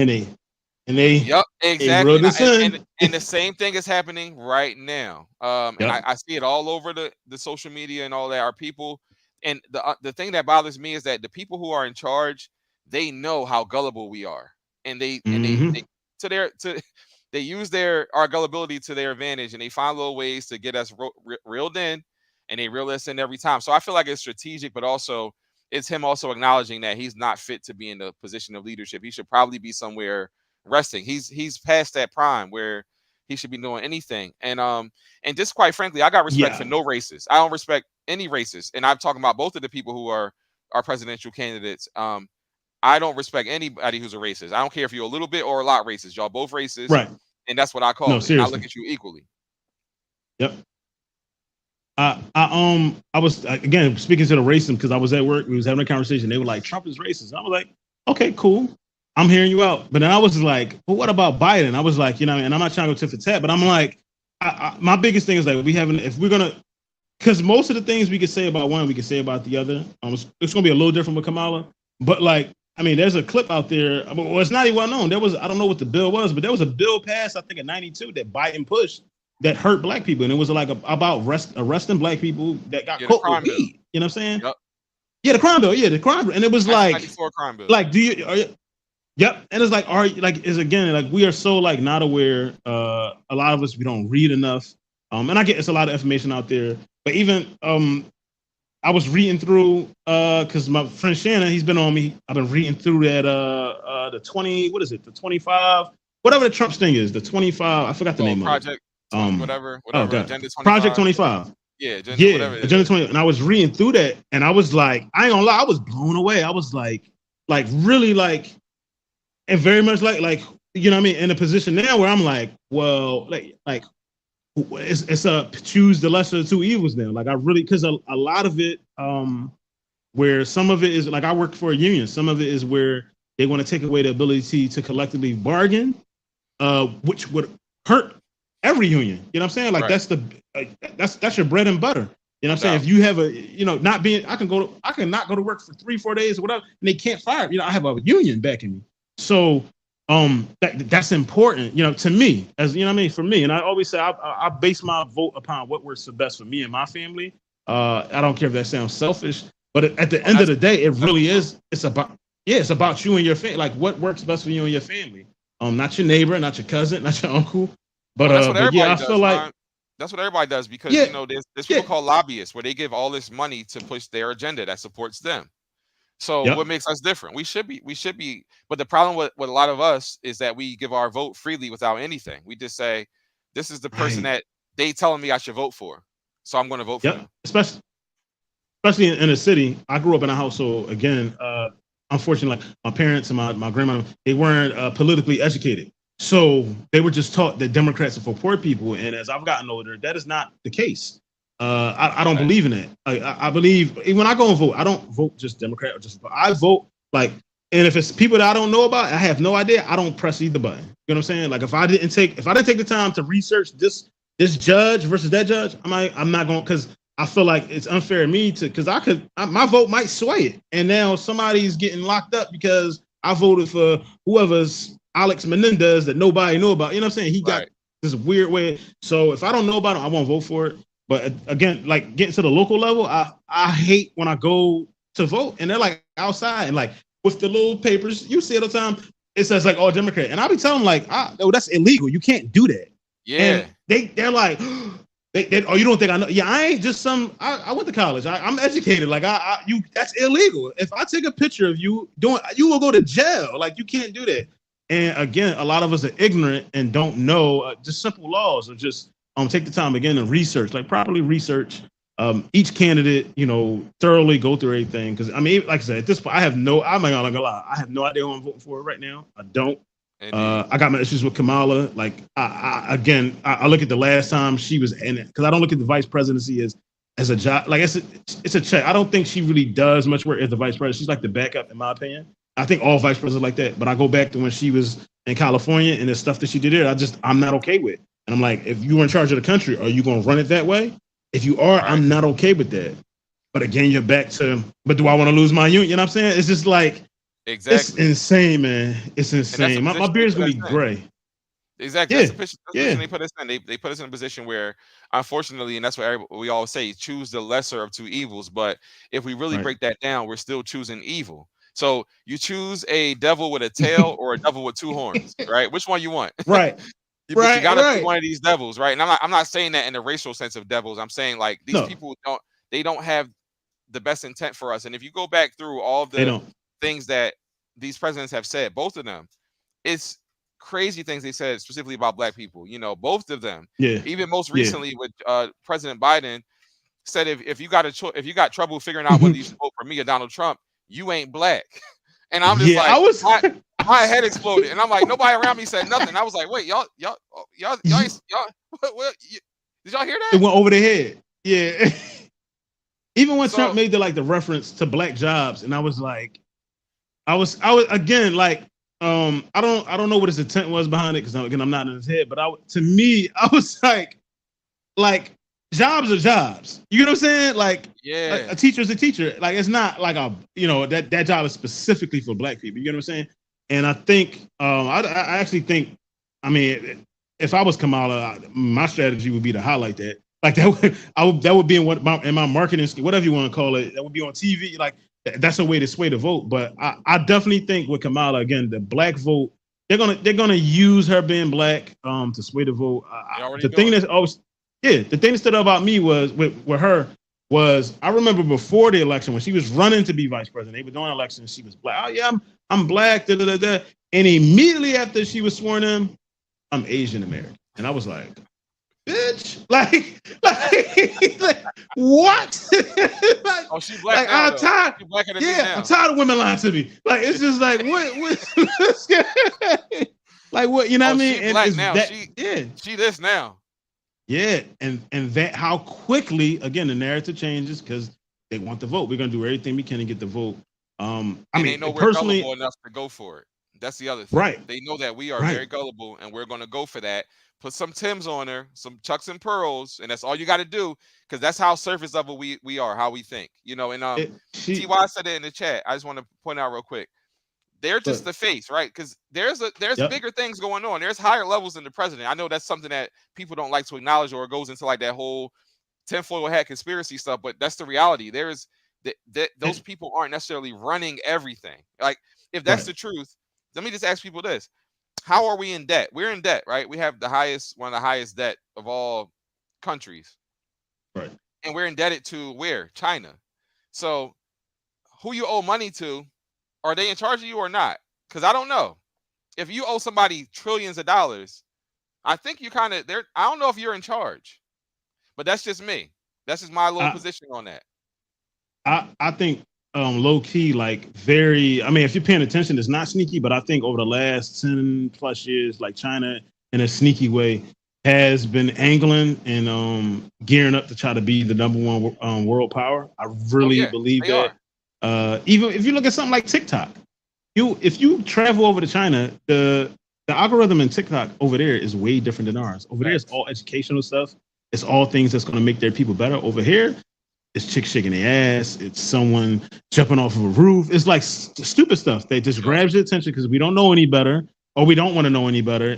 And again, back to the screen time, we're watching all the wrong stuff. And they're over there, they're getting smarter, stronger, healthier, eating all the right stuff, living longer. You know what I mean? And again, all our stuff comes from TVs. A lot of our technology is outsourced. It's coming from it's imports. And I think that's one of our biggest problems. I think again, allowing a lot of that goes back to like when it comes to even get deep, like a lot of the car companies that they moved all those American GMC, everything in Detroit, it's gone.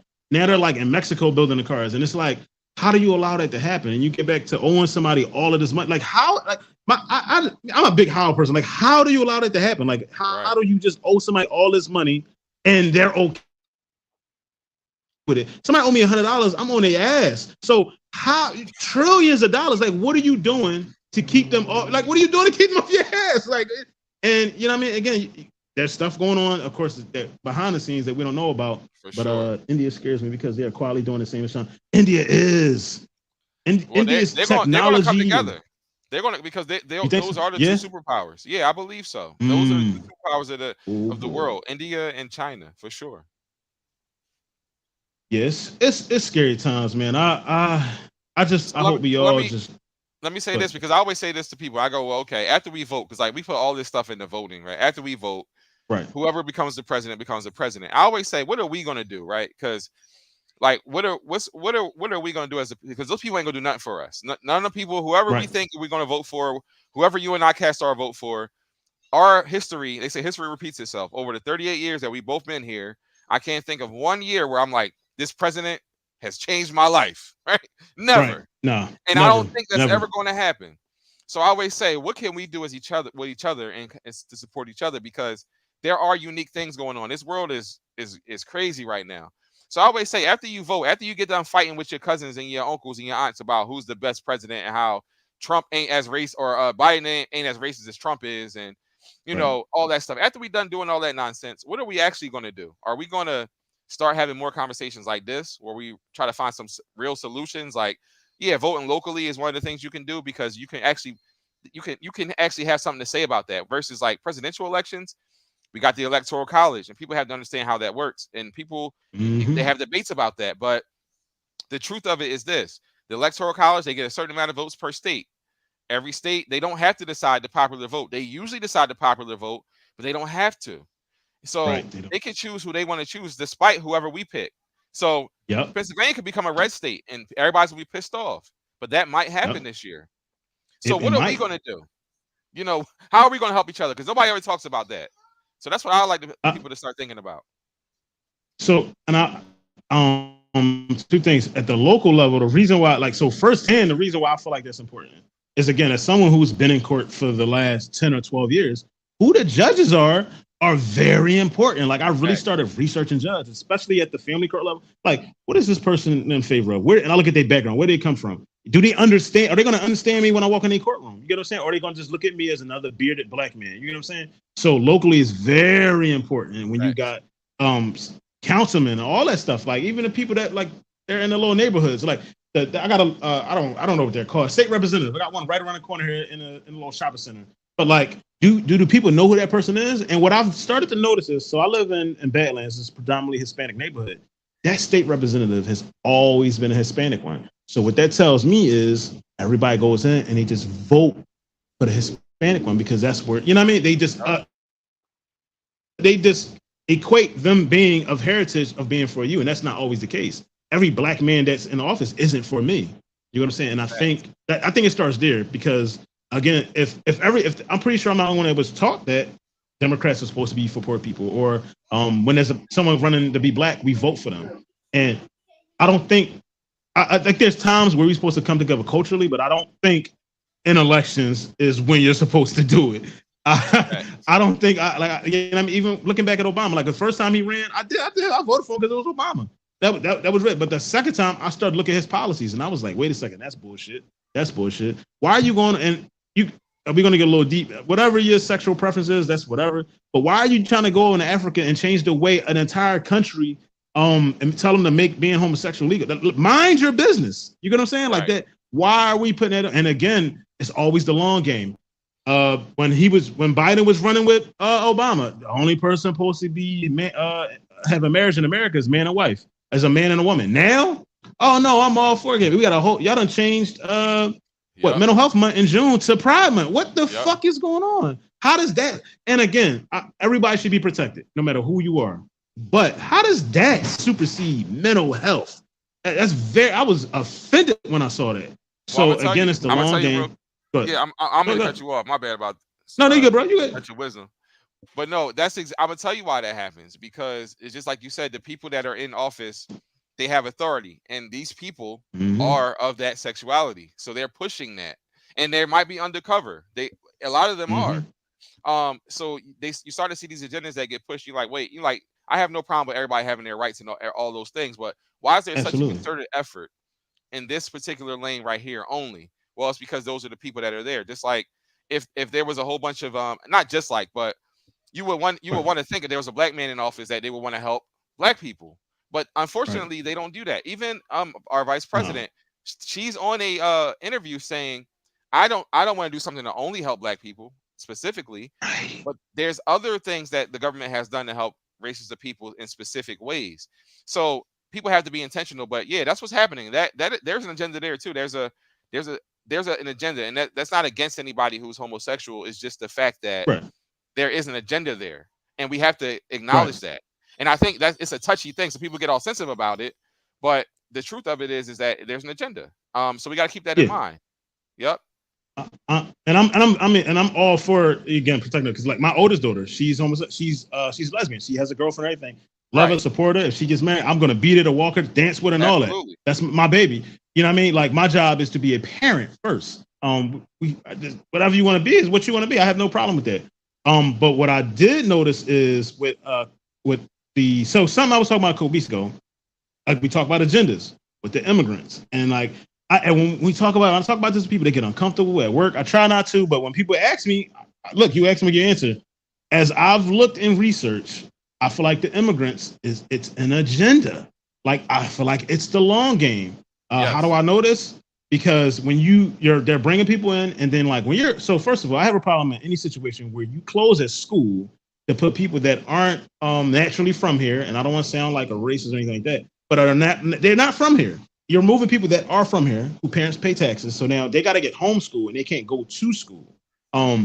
Two things that does: one, that takes them out of the environment they're supposed to be in. Secondly, if I got a small 5-year-old that's supposed to be in kindergarten while I work my 9 to 5, now they're on a laptop at home. What do I have? I either have to one, quit my job, or find a night job, or find a sitter. It changes the dynamic of my daily routine.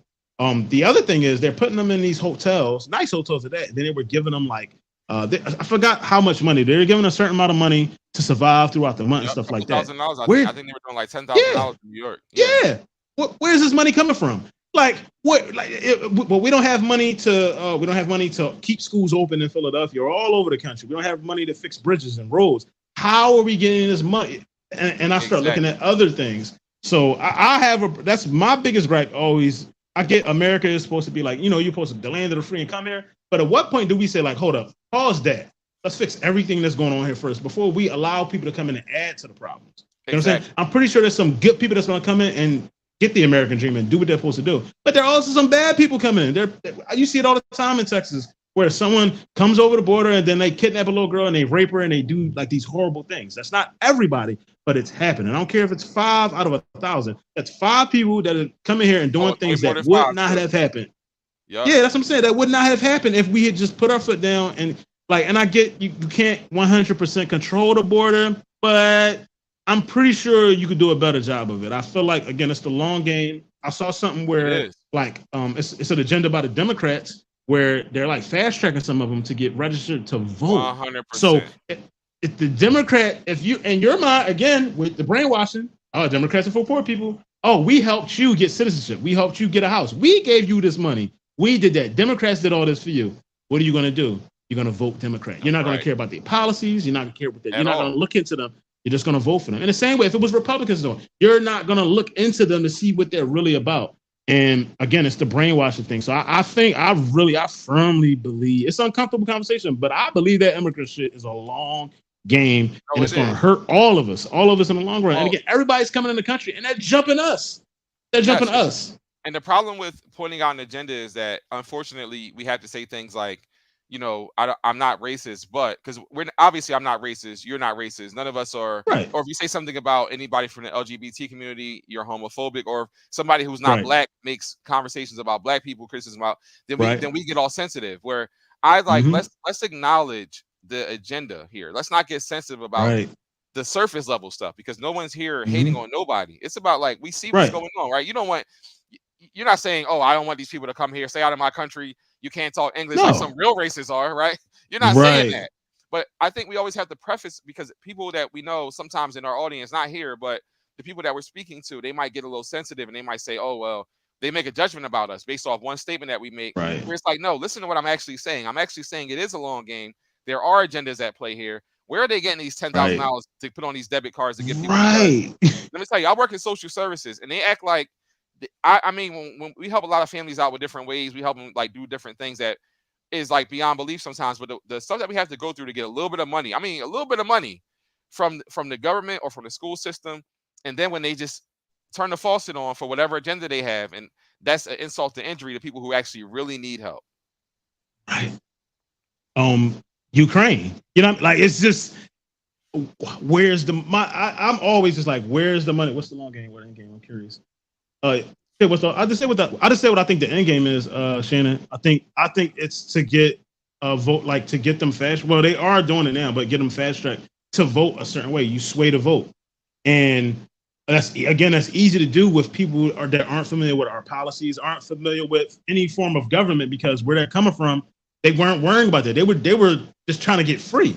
So now that they feel free, they have things here that they didn't have back home. You know what I'm saying? They're not worried about the government coming into the house, killing them, stuff like that. It feels safer to them here than it was with there. And I'm glad they're safe. But again, like, we're used to all that stuff already. And we're also used to not getting stuff. So I do think, again, Shannon, the long game is to sway the vote one way or another. It's illegals. They can't, but once you become legal, you can get them registered to vote. Once you become like an actual citizen here, you can vote. Right. That's what I'm saying. The long game, not right now. The keep in long mind that game. if they're giving them all this stuff, trust me, they're documenting them somewhere. There's some documentation Yeah. somewhere. They're not just freely Yeah. doing this. There's more Right. to this than we can see. And again, that's always at the risk of sounding like some kind of crazy conspiracy guy, because that's always the Right. person that people has pegged me as my whole life. As soon as I start talking about something Right. that's not in the status quo, or my mind might go to a different lane with things, and it might make logical sense, but because it's not what they're told to believe, it's a struggle. And then now they make a judgment about me. Oh, he's crazy, Right. right? Yeah, I'm he's like, no, crazy. actually, He's crazy. you're crazier than me in real life. But I'm just saying, I'm giving you a different thought because I can see things a little bit differently. And I think that's the beauty of having these conversations. None of us have to agree with each other, but Right. think about the logic behind it. Why would someone of your stature, someone that's intelligent, say something like that, right? Not because you're Right. any kind of hater. It's because you're Right. seeing an agenda going on. And Right. that's why I can see things like, I can see past this whole thing where they're acting like Joe Biden has never said anything racist and Donald Trump does all the racist stuff. So just look at Right. him. And in Yeah. 2020, that program worked on us. It's like It America was did. like the girlfriend that just broke up with a boyfriend and she was looking for anybody, and Joe Biden was the new boyfriend. And he didn't have to really meet the Mm-hmm. qualifications of someone of substance, but he was there and he wasn't the other guy. And now look where we at. And once again, I think there is a long game with the I would say illegal people that come over here, or whatever, however we want to term them, because a lot of black people are abstaining from voting now because Mm-hmm. of all different things, of the things that we go through. So there's large people, but now with Kamala being introduced into the conversation, that changes things a little bit. Now you can see all your friends that are black up on there putting their Kamala picture up there saying that they're going to support her in November with no real reason why Everybody. they're going to support her, except for the fact that Right. she's a black woman, I assume. But she doesn't even proclaim to be a black woman. She says other things. So I'm trying to figure out what the connection is there. And again, I'm not a hater, and I'm not here to be like, oh, don't vote for this person or that person. Now, what I'm saying is, we're one of the only people who don't want anything for our vote. We just want the popularity of standing with this person, and Yep. it's ridiculous. That's it. Yep. And some two things. So what they did with Biden was, which was, I mean, I give them credit. It was smart. In a sense, they attached Biden to Obama, which was able to sway the black vote. But then the second thing with Kamala, God damn it, I'm getting old. I lost my train of thought. Kamala, God damn it. So with Biden, they used him to sway the black vote with Obama. Everything with him, every time they needed, I guess, like a rally. I noticed when he was running 4 years ago, like in an inner city or anywhere near like a big inner city, Obama went and did it. And I was like, I mean, it's smart. It's super smart. But at the same time, like, again, we got to be woke. And then when it comes to Kamala, I had a conversation with people at work again. I was like, they're like, oh yeah, she's gonna win. It's gonna be the first woman black president. I was like, my reasoning that I think that she's not gonna win. It really has nothing to do with policy. I was like, simply, women don't support women. You know, if that was the case, that would have been one by now, or within the last 20 years. If that was the case, Hillary would have won. Women outnumber us like 3 or 4 to 1. So if half of us are voting and half of them are voting, you know what I'm saying? And if women support women, if we're just going strictly off support, then yeah. But I don't believe, and the numbers kind of show it. Like, women don't always necessarily, even with the Hillary, like obviously Trump beat Hillary. Yeah, exactly. But I know that you get into electoral college versus the popular vote. I know she won the popular vote. I think she won a popular vote. I think. Did Hillary win a popular vote? Hillary did win a popular vote. I'm pretty sure. She won a popular vote. She lost electoral college. Yep. Right. So, but I don't think if she does win, it's not going to be because women voted for her. I think it's going to be because she just won. But women don't support women in this country. And like you said, everybody's posting her now on this and that. And I see a lot of people all day. And you have the freedom to post whatever you want. But I just be like, do you know what is it? When I ask people, like, what about her it is that you like? Tell me that. And then, okay, well, now we can have a real conversation.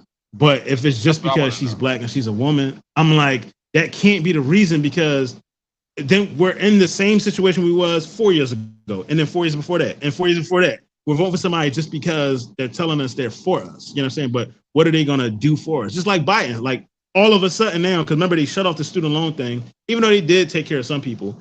But remember they shut it off, and then like now that they're revving up for the election, now it's like, all right, we're going to try to forgive some more loans. And I'm like, that's a strategy. That's a strategy. It always is. You put that out there for us. Yeah. Like, yeah, I want my loans forgiven, but like, you know what I'm saying? Are you really going to, Are you really going to forgive them? Or is it going to be I submit my paperwork and then I get a message January 16th like, oh well, because he's not in office, you know what I'm saying? But you got my vote now, and now y'all don't give a fuck. So And that's why a lot of yes, people are smartening up because I think there was a study that showed that voters, people that are sure to vote this year, is down 21%, I believe, among Black people. So a lot of Black people are abstaining from voting because they're not feeling like they're getting anything out of it. And everybody else, somebody else says, I'm voting for Donald Trump because he's white and he's a man. They're voting for him right, because of some other reasons, right? And all we do is look at the right, surface. I was the same way with right, Obama. I'm not here to be like I'm better than anybody because when right, Obama was going to, I went to that booth and they was like, "Who you here to vote for?" I'm like, "Come on, you already know what it is." Like, you right, know what I'm right, saying? So, so I'm one of them too. But since then, I've gotten smarter and I started to feel like we shouldn't always be like something for nothing. And that's like the story with us. And they give us something right, very surface level and we go for it, and that's all it takes. And we don't get anything out of it, really. And that's our right. story. That's why you have those apprehensions. Like, well, if I give you my vote, what am I going to get for it? And there's nothing wrong with asking that question because everybody else does. Right.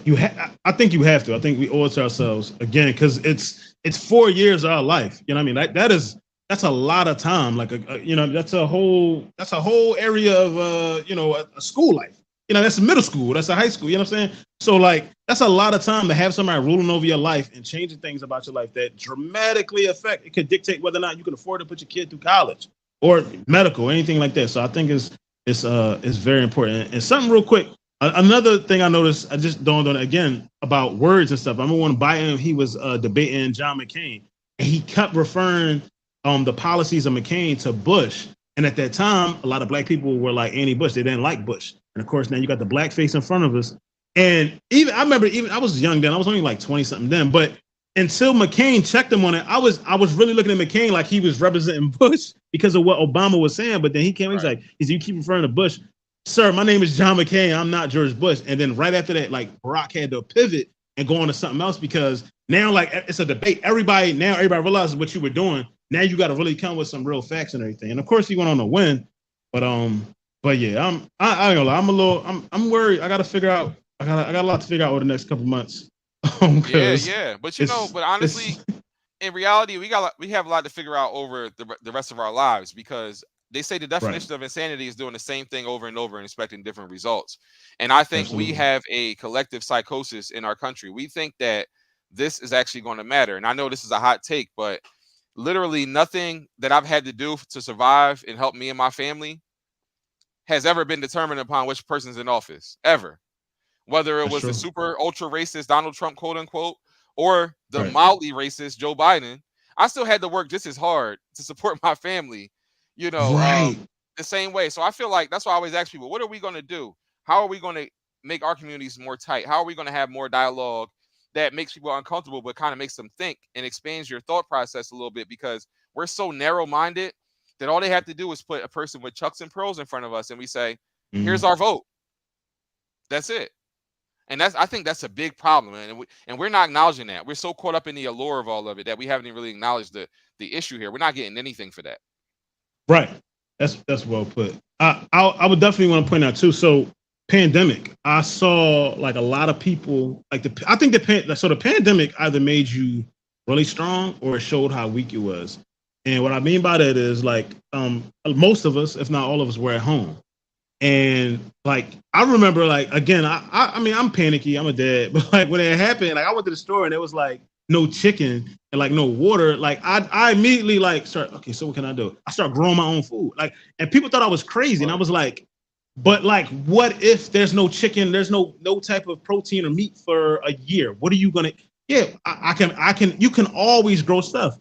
We've been so reliant upon the government to put these things in the store that when they're taken away. Like, what do you know what I mean? Like, what are you going to do? And a lot of people didn't know what to do. I definitely think it's important to have skills and to be like self-sufficient. Just being able to take care of yourself. Like, you know what I mean? Like people, they were like, what are you doing for water? I'm boiling water. Like, and people thought it was crazy. But what did people do 100 years ago? What did people do 300 years? You know what I'm saying? Like, because there wasn't always a Walmart or an Acme or a ShopRite. Like, what were people doing? And I think so many people are. I tell my kids that all the time.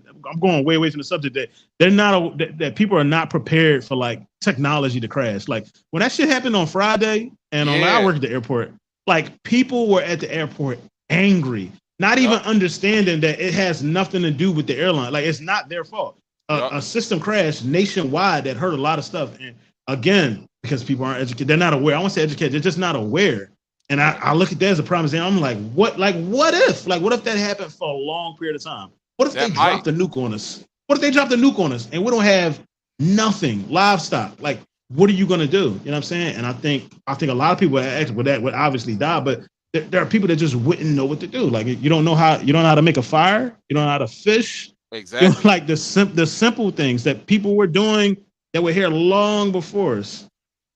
Yeah, and that honestly that might happen. I'm not saying anything like a nuke or anything like that, but like a cyber attack is very, very, it could happen. I mean, this was one of the bigger ones, but if people have been paying attention, there were cyber attacks happening over the past couple of years on different scales. It was. And they're just showing how vulnerable our technology system is, where yes, planes are going to be grounded, hospital records can't be found, different things like that. And power grid could be altered, all different types of things could happen.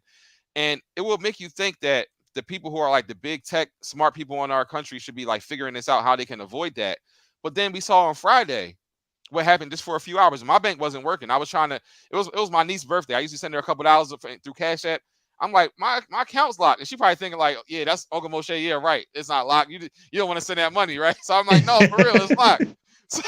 And she was like, oh yeah, I know about it because the whole, a global outage. But yeah, I saw some footage of the airports. It looked crazy in there, man. It looked crazy. It was wild. Like, I mean, people's natural reaction is to get angry, but it's again just being. There was nothing no one could do. You had to literally just wait around until the system came back up. And I mean, ours was back up that morning, but I think it went down at like 1 a.m. So to like 8 o'clock. That's a lot of flights that just didn't go out. Most of the international flights go out early in the morning. And people, those are 14-hour flights. So people are like agitated. They got layovers. They're trying to get home. And it's like, there's nothing we can do. Word. I did see recently you were part of this groundbreaking called the Hawthorne. Yes, sir. So that's for those of y'all that don't know. Again, that's in West Philly. Is that correct? West Philly, no? Winfield. Yep. Yeah, Winfield. Yep. So my guy, he posted this great picture. Again, I should have had some pictures up on the screen. I wasn't prepared on the picture. But you can go to his page and see his dope ass picture. My man standing there with a shovel. Again, he's always doing something in the community. You all like every time I turn around, like it's most of the events are like community events. And again, I just wanted to highlight that. I thought that was dope. So what was that about? Like, what was that like? Oh man, it's great. So the Hawthorne groundbreaking in Winfield was a developer I know in Philadelphia, Design Pro Development. I met them in 2019. I did an open house for them and I was DJing and they were like, yo, you're our DJ. We want you for all these different events. So they started hiring me for like their private events, their birthday parties, all that stuff. And whenever they have these big events, they would call me out. So they're building this thing called the Hawthorne. It's an apartment complex in West Philly. And what I like about them is they're not just your average real estate developer. They're really working with the community. They got people from the hood that's really involved in the hood, involved in this project. They're building the basketball court up.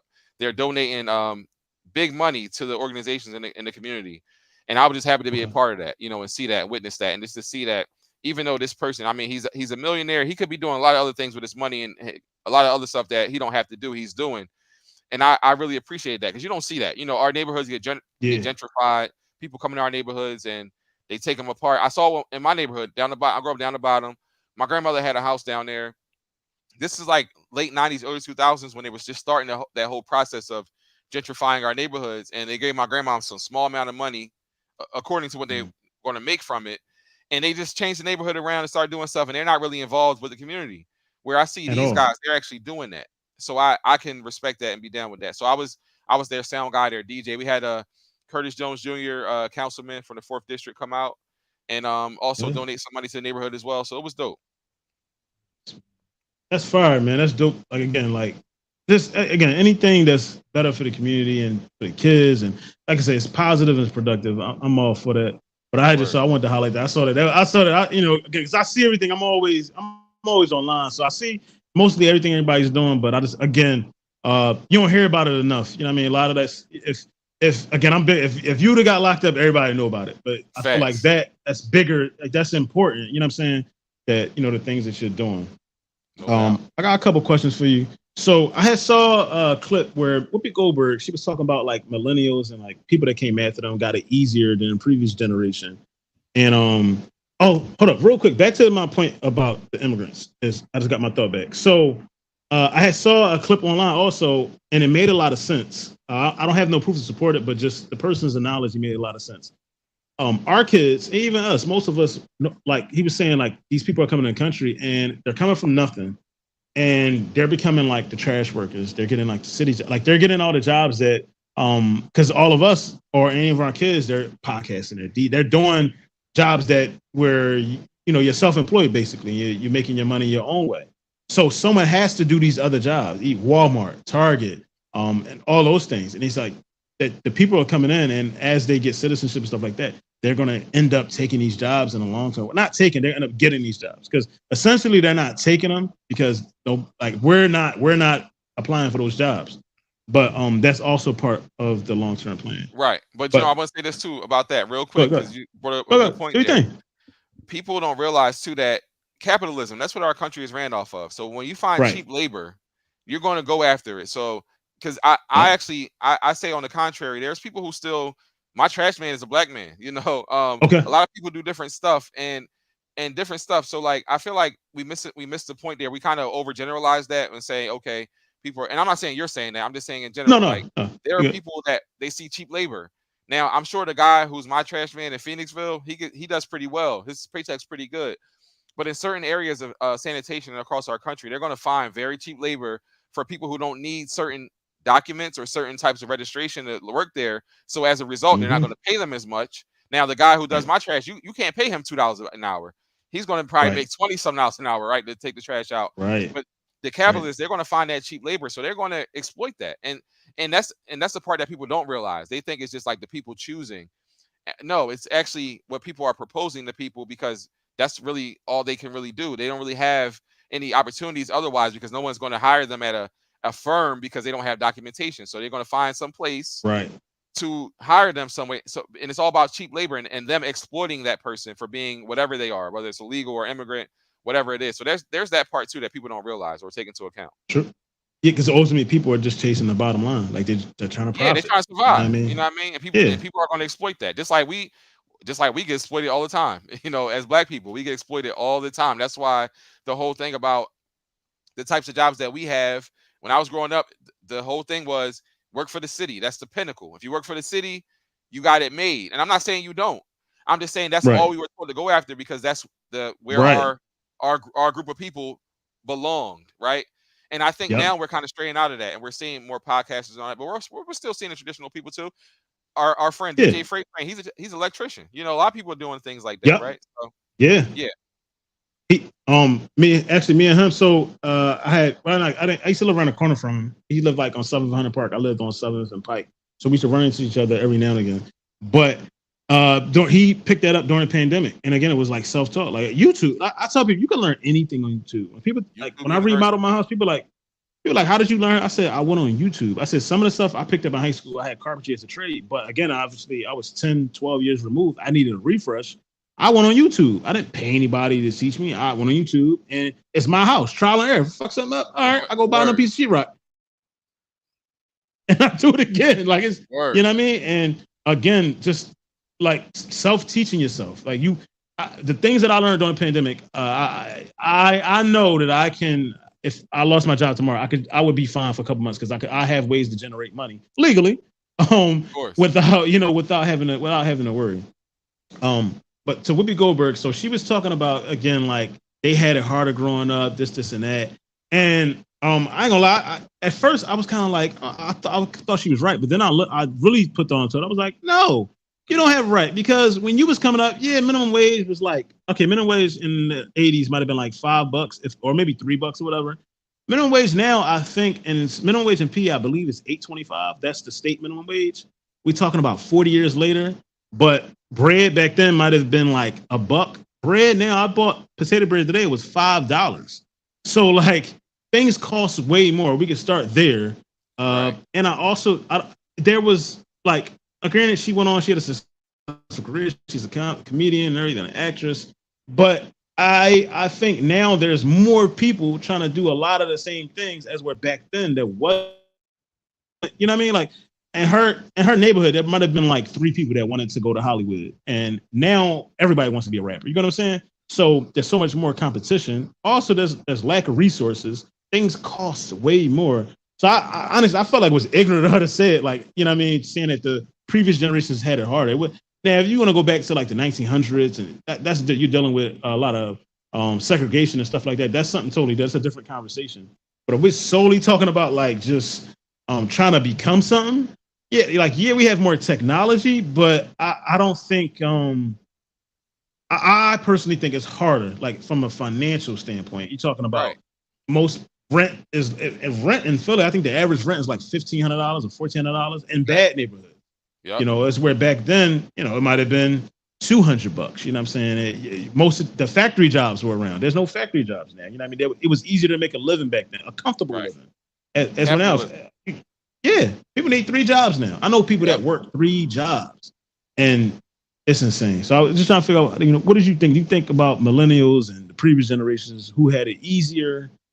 Well, I say this too, like as a therapist. So I'm a certified trauma therapist, and one of the things that when I talk to anybody about what they're dealing with, I ask them, right? Because we always look Okay. at things from the vantage point of where we are. So if you really think about it, every generation has it quote unquote better moving forward because like back in the 30s, the cars didn't have air conditioners in it. Now my car got leather seats, air conditioners, all the cool things, right? So we could look at that, but that's the point. We all were working to make it easier for future generations so that Right. those can have a little bit easier. But if you ask them, they have it just as hard as anybody had it. If you ask any generation of people, was it hard for them? They're all going to say yes. We've had our own struggles.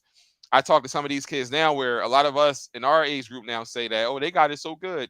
When you talk to them and you really get inside their world, they got struggles that are their own that they can't that in their own context are just as hard as what we had growing up, just in different ways.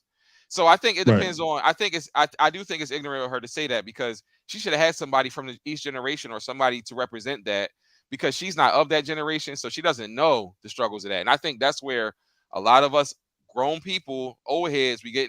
That's how we lose our youth because we always projecting onto them, and we're not trying to Mm-hmm. understand their story. And I think that's where she's going wrong. I don't know if they have it easier. They from our vantage point, they might. But look at what about their vantage point? What would they say? That's the question I would have for Right. her. Again, because I feel like kind of goes back, like everybody experience is different, you know.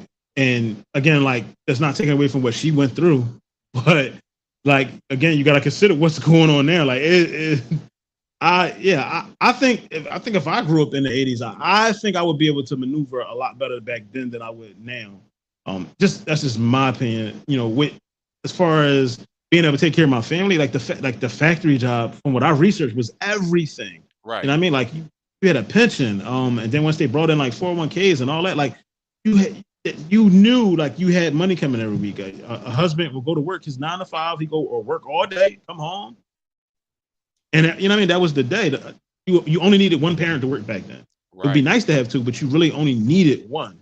And now sometimes having a two-parent household is not enough. From just a financial That's a fact. standpoint because of how much shit costs. Um, I did want to ask you about so your background. I know you said you're a certified trauma therapist. Like, so what was your reason for getting into that field? So for me, growing up in West Philly and being around, I had a lot of people who struggle with mental health, mental illness when I was Okay. growing up. And I didn't know what it was. Growing up in our neighborhood, we say, oh, that person's crazy or they schizo or they got this going on. And they had these behaviors that were just a little bit different than everybody else, and they would have different things that they would do that were a little bit different, and I would wonder what that was. And honestly, a lot of people in my family struggle with mental health, and I think Okay. a lot of people in our family, everybody has somebody in their family who struggles with their mental health or something like that. So for me, initially, I didn't think about going into the field of mental health. What happened was initially I went into journalism. So when I went to college Okay. undergrad, I got my degree in journalism and sociology. But during my time in undergrad, I started like the study of how people think, how to like, with sociology, how groups think, and all that stuff. And I was really interested in that. And I started taking psychology classes and learning about the brain and how that works. So I got interested in that way.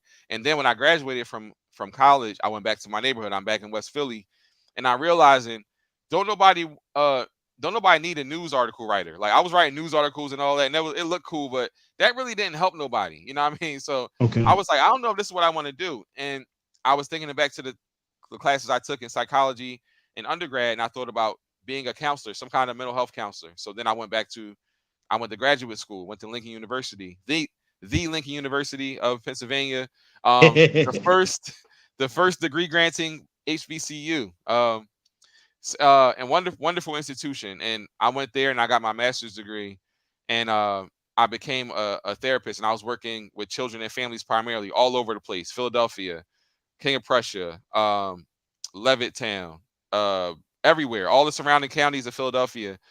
And that really exacerbated it. But for me, getting into it was like I want to help people. I want to do something that's actually good that helps people. That's why I like music too, because I music has a healing component to it. People feel good when they hear certain music, and when the DJs play the Yeah, music the right way, it creates a vibe, and they feel so good.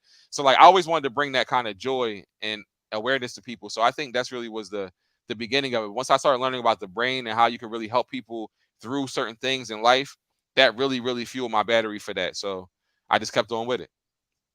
that's dope, man. I that's dope. I definitely. My daughter actually wants to be a psychologist. She wants to go to college for that, and I'm Any supportive. I'm questions she like, has, brother, please. I'm a resource anytime, man. You know, you got my number I anytime, I bro. I'm appreciate serious. that, man. Thank you. I appreciate that, man. You know how with your kids, you know, they say they want to do something. Because when you're going, as you'll see, once they get older, like I mean, at one point she wanted to be a cop, then she wanted to do something else, then she wasn't sure. Now she's like the last year and a half, she's locked on this. I'm like, all right, cool. I'll support you. You know, whatever it is you need, we'll find a school and so on. But I just let her know, like it's a lot of work. You're gonna go to school for a For sure. while. You know, what I mean, I'm big on finishing stuff. You have to like whatever you start. I need you to complete it That's because right. you know, once we start paying for stuff, like you know what I mean, it's a different scale. So we got to make sure we locked in on. So Facts. that's you know what I mean. Shout out to you, man, for again like just doing something like you picked up a skill that can help your people, and I think that's like ultra important, man. So yeah, shout out to you for again I just being appreciate again that. like mental health is huge, man. I think like that I think that's the root. Not always, but it's close enough to the root of everything. I think if you fix It that, you is. can kind of like you can maneuver everything else. You know what I mean? It is. Everything is mental. It Everything. relate. Yeah, like I look back on like past relationships and stuff like that. Like I mean, I've infamous on here. I was talking about a girl that I had like mistreated because I just wasn't in the right space. I was hurt from a previous like, and that's mental health. That's me not being aware. Like you know, like I'm Facts. hurting. I don't even know it, and I'm just out here just doing whatever. So again, shout out to you for just being a part of that community. Helping people, helping kids. Like 'cause it Yeah. starts there. So And thank that's you, what man. Thank you. no, I appreciate that, brother. Thank you. And I'll say this too. I really working with kids is a joy because, you know, adults are tricky. Adults, I don't like to say this like this, but you know, it's easier to help shape a child's mind than an adult's mind because adult has been through different Yeah. things. A child, they're curious, they want to learn things, and we want to make sure that we're downloading the proper things into their brains. And some of them, they were taught really things that are wrong at a very young age. We have to program them out of it. So a lot of my work with children was working with them and their parents, and that's a hard thing because for the bulk of my career, for over 10 years, I've gone into people's homes and basically told them, y'all got to change up what y'all doing in here. And nobody don't want to hear that. You think them dads want to Yep. have me come in their house telling them, and especially because I might be younger than them or whatever they think. So they don't want to hear that. So that's a struggle because it's really to tell somebody that everything that they've been doing isn't the right thing. That's hard to tell them, and it's hard for them to acknowledge it. But the ones who do acknowledge it, it makes a big difference, and that's called self-awareness and kind of dealing with your pride. Because just like you said, whatever you were dealing with that young lady, you were hurting. So it's not an excuse for Yeah. it, but it's awareness. And because Yeah. you were in that state of mind, that really dictated all your behavior. All your behavior was Yeah. dictated on your level of where you were, how you were hurt, and that's why you see all these women now, if this man don't do this, he ain't the man for me. They're basing that off of all the things that they've gone through before and trying to project that Pain. on. And that's a mental health thing too that people have to Hmm. deal with and not and realize that because I think what's happening right now is people are not self-aware. They're very selfish, but they're not self-aware. And because of that, they start having these weird, crazy projections. And there's always somebody saying, when this person finds me, and then they'll never get found. And you got to wonder why. Right. I was talking to someone recently. I was just like, because like now dating it's so complicated now. And I'm like, I really miss like just liking somebody, like being in middle school or being and just liking somebody.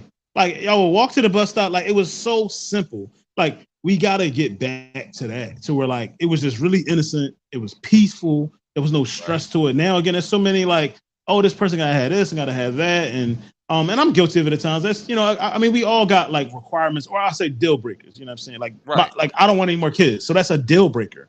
You know what I mean? That's not like a personality. It's, I don't want any more kids. Like I have five Right. kids. I'm getting older. Yeah, like it's just that's you know what I mean. And I think we got to get back to that.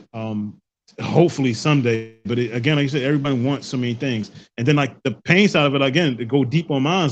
Like again, being hurt, like that led to me. And of course, at that age, it was cool, like being promiscuous and all that. But like looking back on that, I'm like, and again, now having grown daughters and teenage Mm-hmm. daughters, I'm like, a lot of the shit that I was doing was not cool, was not okay. And I, thank God, like the girl, me and her are actually cool now. We're friends. We talk, I just talked to her a couple of days. Like we're actually cool. But again, like when I talk to even the back of my eyes, be like because she's such a terrific human being, I'm like, yo, like you.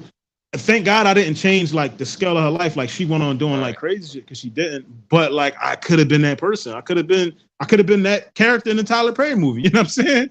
And like No doubt. seriously, like but yeah, again, I'm glad that I'm not in that space no more. And again, like a lot of I got younger guys that I hang around, and I point out to them like I got a friend. He's super intelligent. I work with him. Really smart kid. He's 10 years younger than me, but he's like he's in a space where he's trying to get out of that phase of just like messing with a bunch of girls and then like being with somebody. And I just tell him, I'm like, bro, it's no better peace than like just coming home and like there's food in the microwave for you or something like that. Like it's so simple. It's so Word. simple. You run around all these different people, and again, I believe in energy. You exchange energy with a lot of people. It Yeah. offsets you. You know what I mean? Like it gets real deep if you start to think about it. It But is. It is that yeah, deep. It is that deep. But that's the thing. I think a lot of us are very selfish and not self-aware. And because we're so selfish, we are looking to do self-serving things. And a lot of people look for people to have things. And I agree, there's a baseline. You should have certain baselines and certain criteria for yeah, people that you're dating and absolutely. interacting with. Can't be doing crack. Absolutely. Exactly. Right. Exactly. You know what I mean? There's certain things we have to have. But I think it goes a little bit Right, beyond that, where people have these selfish ways of looking at stuff. And I see a lot of it. You see it, people's thoughts and actions come out in their social media posts sometimes. And I'm not judging nobody. I'm just saying people have some of these same right, posts over and over about what they're looking for in somebody, but they really don't have that in themselves either. And that's right, men and women. They're not somebody of substance, really. They're just looking for somebody of substance, and they're not self-aware to notice where their issues might lie. But me as a psychologist, I could say, if I was to talk to them real, I would say, hey, maybe there's some things that you might want to work on for yourself before you start projecting onto this man or woman what they should have for you. Because maybe if you get that person and yourself ain't right, it ain't gonna last. They're gonna realize that. If you got the guy that you want or the woman that you want, if they meet you right now, are they gonna stick around? I don't know. You know what I'm saying? That's why I ask people right. sometimes. And I ask Everyone myself always that looks sometimes too. outward. Yeah. Right. Everyone looks outward. Kiki Palmer had a great quote I used, I think like a couple episodes where she was talking about having like love for yourself. And like, because a lot of people when they get in a situation, a relationship, whatever, and it don't work out, they feel so lost and empty. They just sleeping on like they're in a house. And again, that's back to mental health. But it's because they feel like they gave all of themselves. And she was like, if you got that love within yourself, you're able to just give it, you can give love to somebody else. And if they leave you, you're fine because like you're comfortable with you. And like that's so Right. important. And again, it's one of the things I learned in therapy. Like I tell therapy is like one of the best decisions I made in like my adult life. And just being sitting there and a lot of stuff. I said I was talking about therapist about, and she was like, "You're doing those things. You're doing fine." But then there were other things where like she was just making me aware. Like we had a conversation about my dad, and anytime you hear me talk about my dad, I always say like, "My dad's a really nice guy. He's a church guy. This and that." But he just wasn't a good dad. And she just had to tell me, she's like, "Well, Ron, and he's not a good fucking person." You know what I mean? And Right. it took for her to say it for me to realize, like, oh, like she's like, because the things that he's doing good does not affecting you and his kids. Like Right. he was not doing his job. Like that supersedes being anything else. And it took for her to say, she said to me like a month ago, and I was just like, it really opened my eyes, like, oh. But again, as she said, I felt so much better about the situation. I was able to just be like, like again, like now I'm so comfortable with like if we never speak again, I don't wish anything bad on him. Right. If you need something, like I'm there. If there's an emergency at the hospital, like I'm there. But I'm very comfortable with like if you don't speak again, and that's not an issue there. It's just like I'll let it go. And I Right. think again, but mental health. I tell people all the time, go to therapy. Go even if you think you don't need, just do a couple sessions. You It's might learn taboo for something some about people. yourself. Yep, it's taboo for some Yeah, people. They're afraid of it because, like we said earlier, even with the whole oversharing thing, well, whoever said that to you, that's somebody who struggles with anxiety. And I'm not judging them. yeah, I'm just saying right, that they're showing their anxiety because yes, that's what therapy does. It makes you vulnerable. It makes you be aware of certain things. So where certain like you try to not access that part of your brain to make you say whatever about your dad because you saw these things and sometimes we know people like there's people from the hood in West Philly where I know they might be somebody of substance in there, but they be doing some stuff that they ain't supposed to be doing on the backside. But everybody absolutely, knows them because they gave turkeys out at Thanksgiving, and right, stuff like that. So they give him some level of respect for that. But that person might be a shitty person in real life, and it could be, and that person is somebody's dad. So it's not necessarily personal. We're just acknowledging the reality of things, and that's what therapy does. Therapy challenges your reality, and I think that's why people are so afraid of it. Ignorance is bliss. If you ever there's a movie I love, and I'm always referencing it, The Matrix. There's a guy on okay, there named Cypher, and he's eating his okay, steak, and he's like, "I know this ain't real steak, and I know this ain't real, and all this stuff, but ignorance is bliss," and that was the line. And that's what some people want to live in their little silo of ignorance and not really be aware. So that's a mental illness too.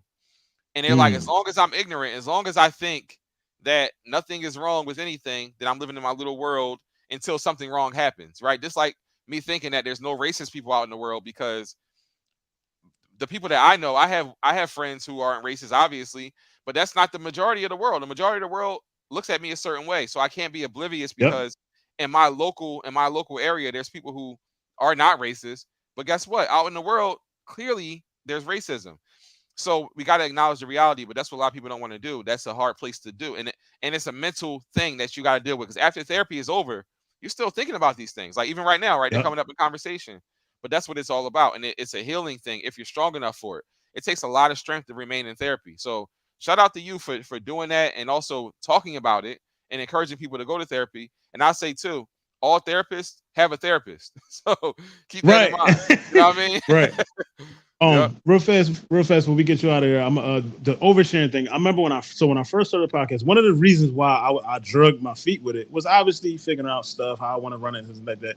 But once I figured that out about putting it out there, I was again, it was like, damn, it's like I'm putting a piece of myself out there for the world to see. And then of course, like, you have friends at work and that see you on the street that follow, and I'm like, telling a story about something that happened to me, and then like when you see these people, are they going to treat me differently? But then after a while, again, people like you, even Nate was on a couple weeks ago for the Father's Day episode. Like people and I work with him, but like people that like encourage me and let me know that the information is good. Like y'all, the reason why like I've gotten so comfortable with just I say whatever on here now. Like I don't care. You know what I mean? No doubt.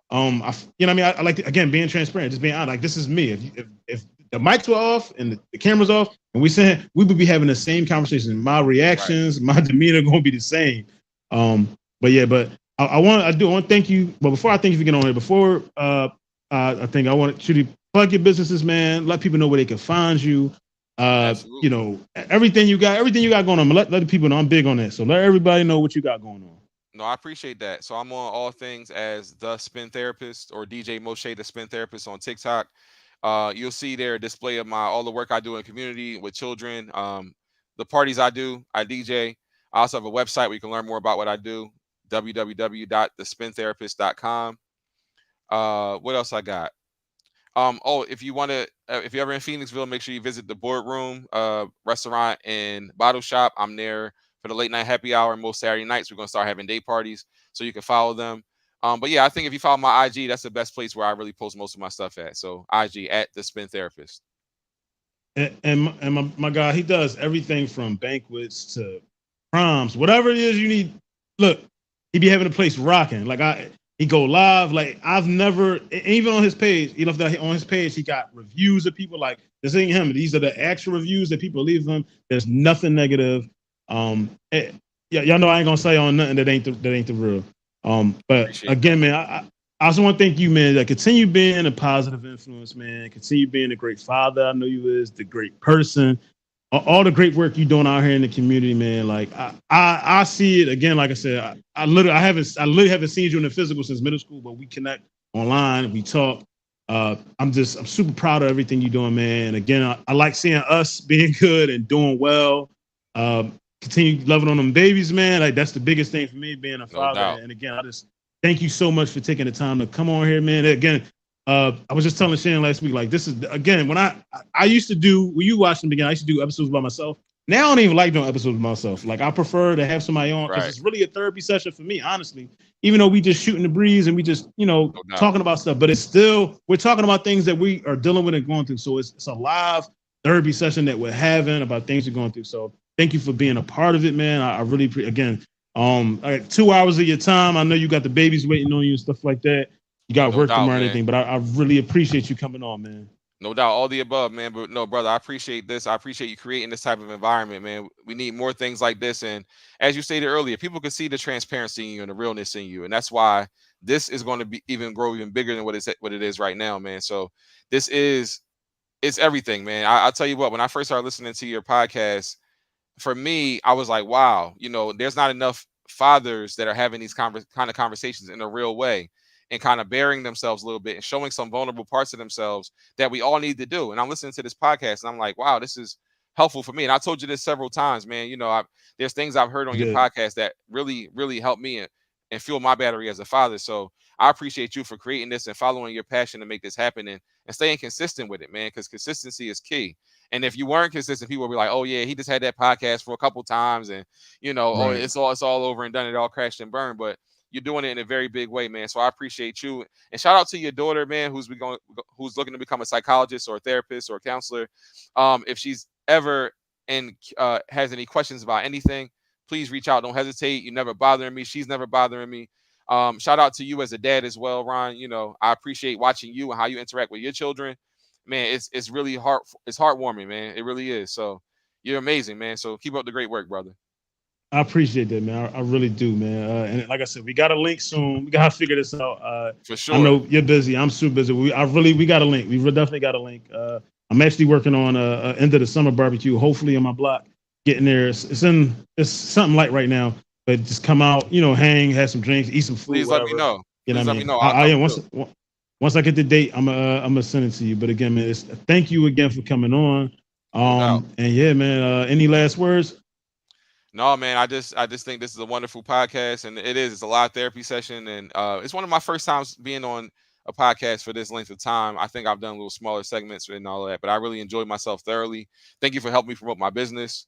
Like I said, man, you're amazing. You're doing wonderful things. I look forward to coming back on in the future, and we definitely are going to link Yes. sometime soon for sure. Yes, you would be on because I'm this is the well this I don't know if today is the last episode of season 1. I haven't decided yet, but I am gearing up on like season 2. I'm starting to plan out like my interviews and stuff. Which I got a lot of like dope people I think again, people I find interesting. Like I Right. think all have a story, like guys, girls have because I mean it's a safe space of men, but I love having women on because I feel like it really provides a different perspective for me, for you, for anybody like for men to understand like, oh, like I did that and I didn't know that was fucked up. Word. So Well, look, I just wanted season to. You mentioned this earlier, but I wanted to show it real but quick. I'm very proud of it. So I have there a we kid. go. I have a kids DJ program, Music Minded Mixing. I won an award here from the Philadelphia Inquirer, Silver Award for Philly Favorites. So if you're looking for anything at your school, a camp, anything like that for kids with DJing or music, call me. I'll come through. And I got my soundboard working there, so hold up.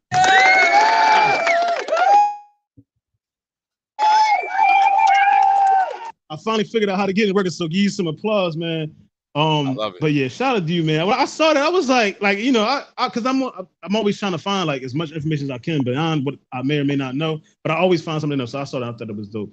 So yeah, I'm a wrap up. But yeah, thank you for coming on, brother. I really do. And yeah, I'll talk to you soon, man. I'm about to drop some more information, but I'll talk to you soon, sir. brother. Thanks again, All right, man. brother. I'm gonna Stay text up, you. I'm man. gonna text you after this. Yes, sir. Be safe, Looking brother. forward to it. Peace. So that's my good brother, man. I think that was a good interview. I hope y'all enjoyed it. just a solid brother, man, doing a lot of good in the community, man. I just again highlighting everything he's doing, just in general. Back to what I mentioned today. So yeah, this was episode 37. Another episode did drop today. Actually, I don't want to say by accident. I had it in the tuck. It wasn't supposed to drop, but I had scheduled it in the drop. So um the audio is up. That's on, wherever you can get podcasts available. That's Aaron came back on. So we kind of had a follow interview from when he was on the last time. Uh, I probably won't drop the video. I'm not sure if I do, it'll be on my page on the Safe Space for Men. But the audio is up. Again, it was actually a good interview with him. We covered a lot of stuff. Um, it's probably, it was actually while I was still cold. So we shot that like around April or May, but it was a lot of information. But yeah, man, as usual, man, thank y'all for listening. I really appreciate everybody that tuned in tonight. I hope y'all enjoy it. I don't know when I'll be seeing y'all again because I haven't figured that out. But until next time, peace.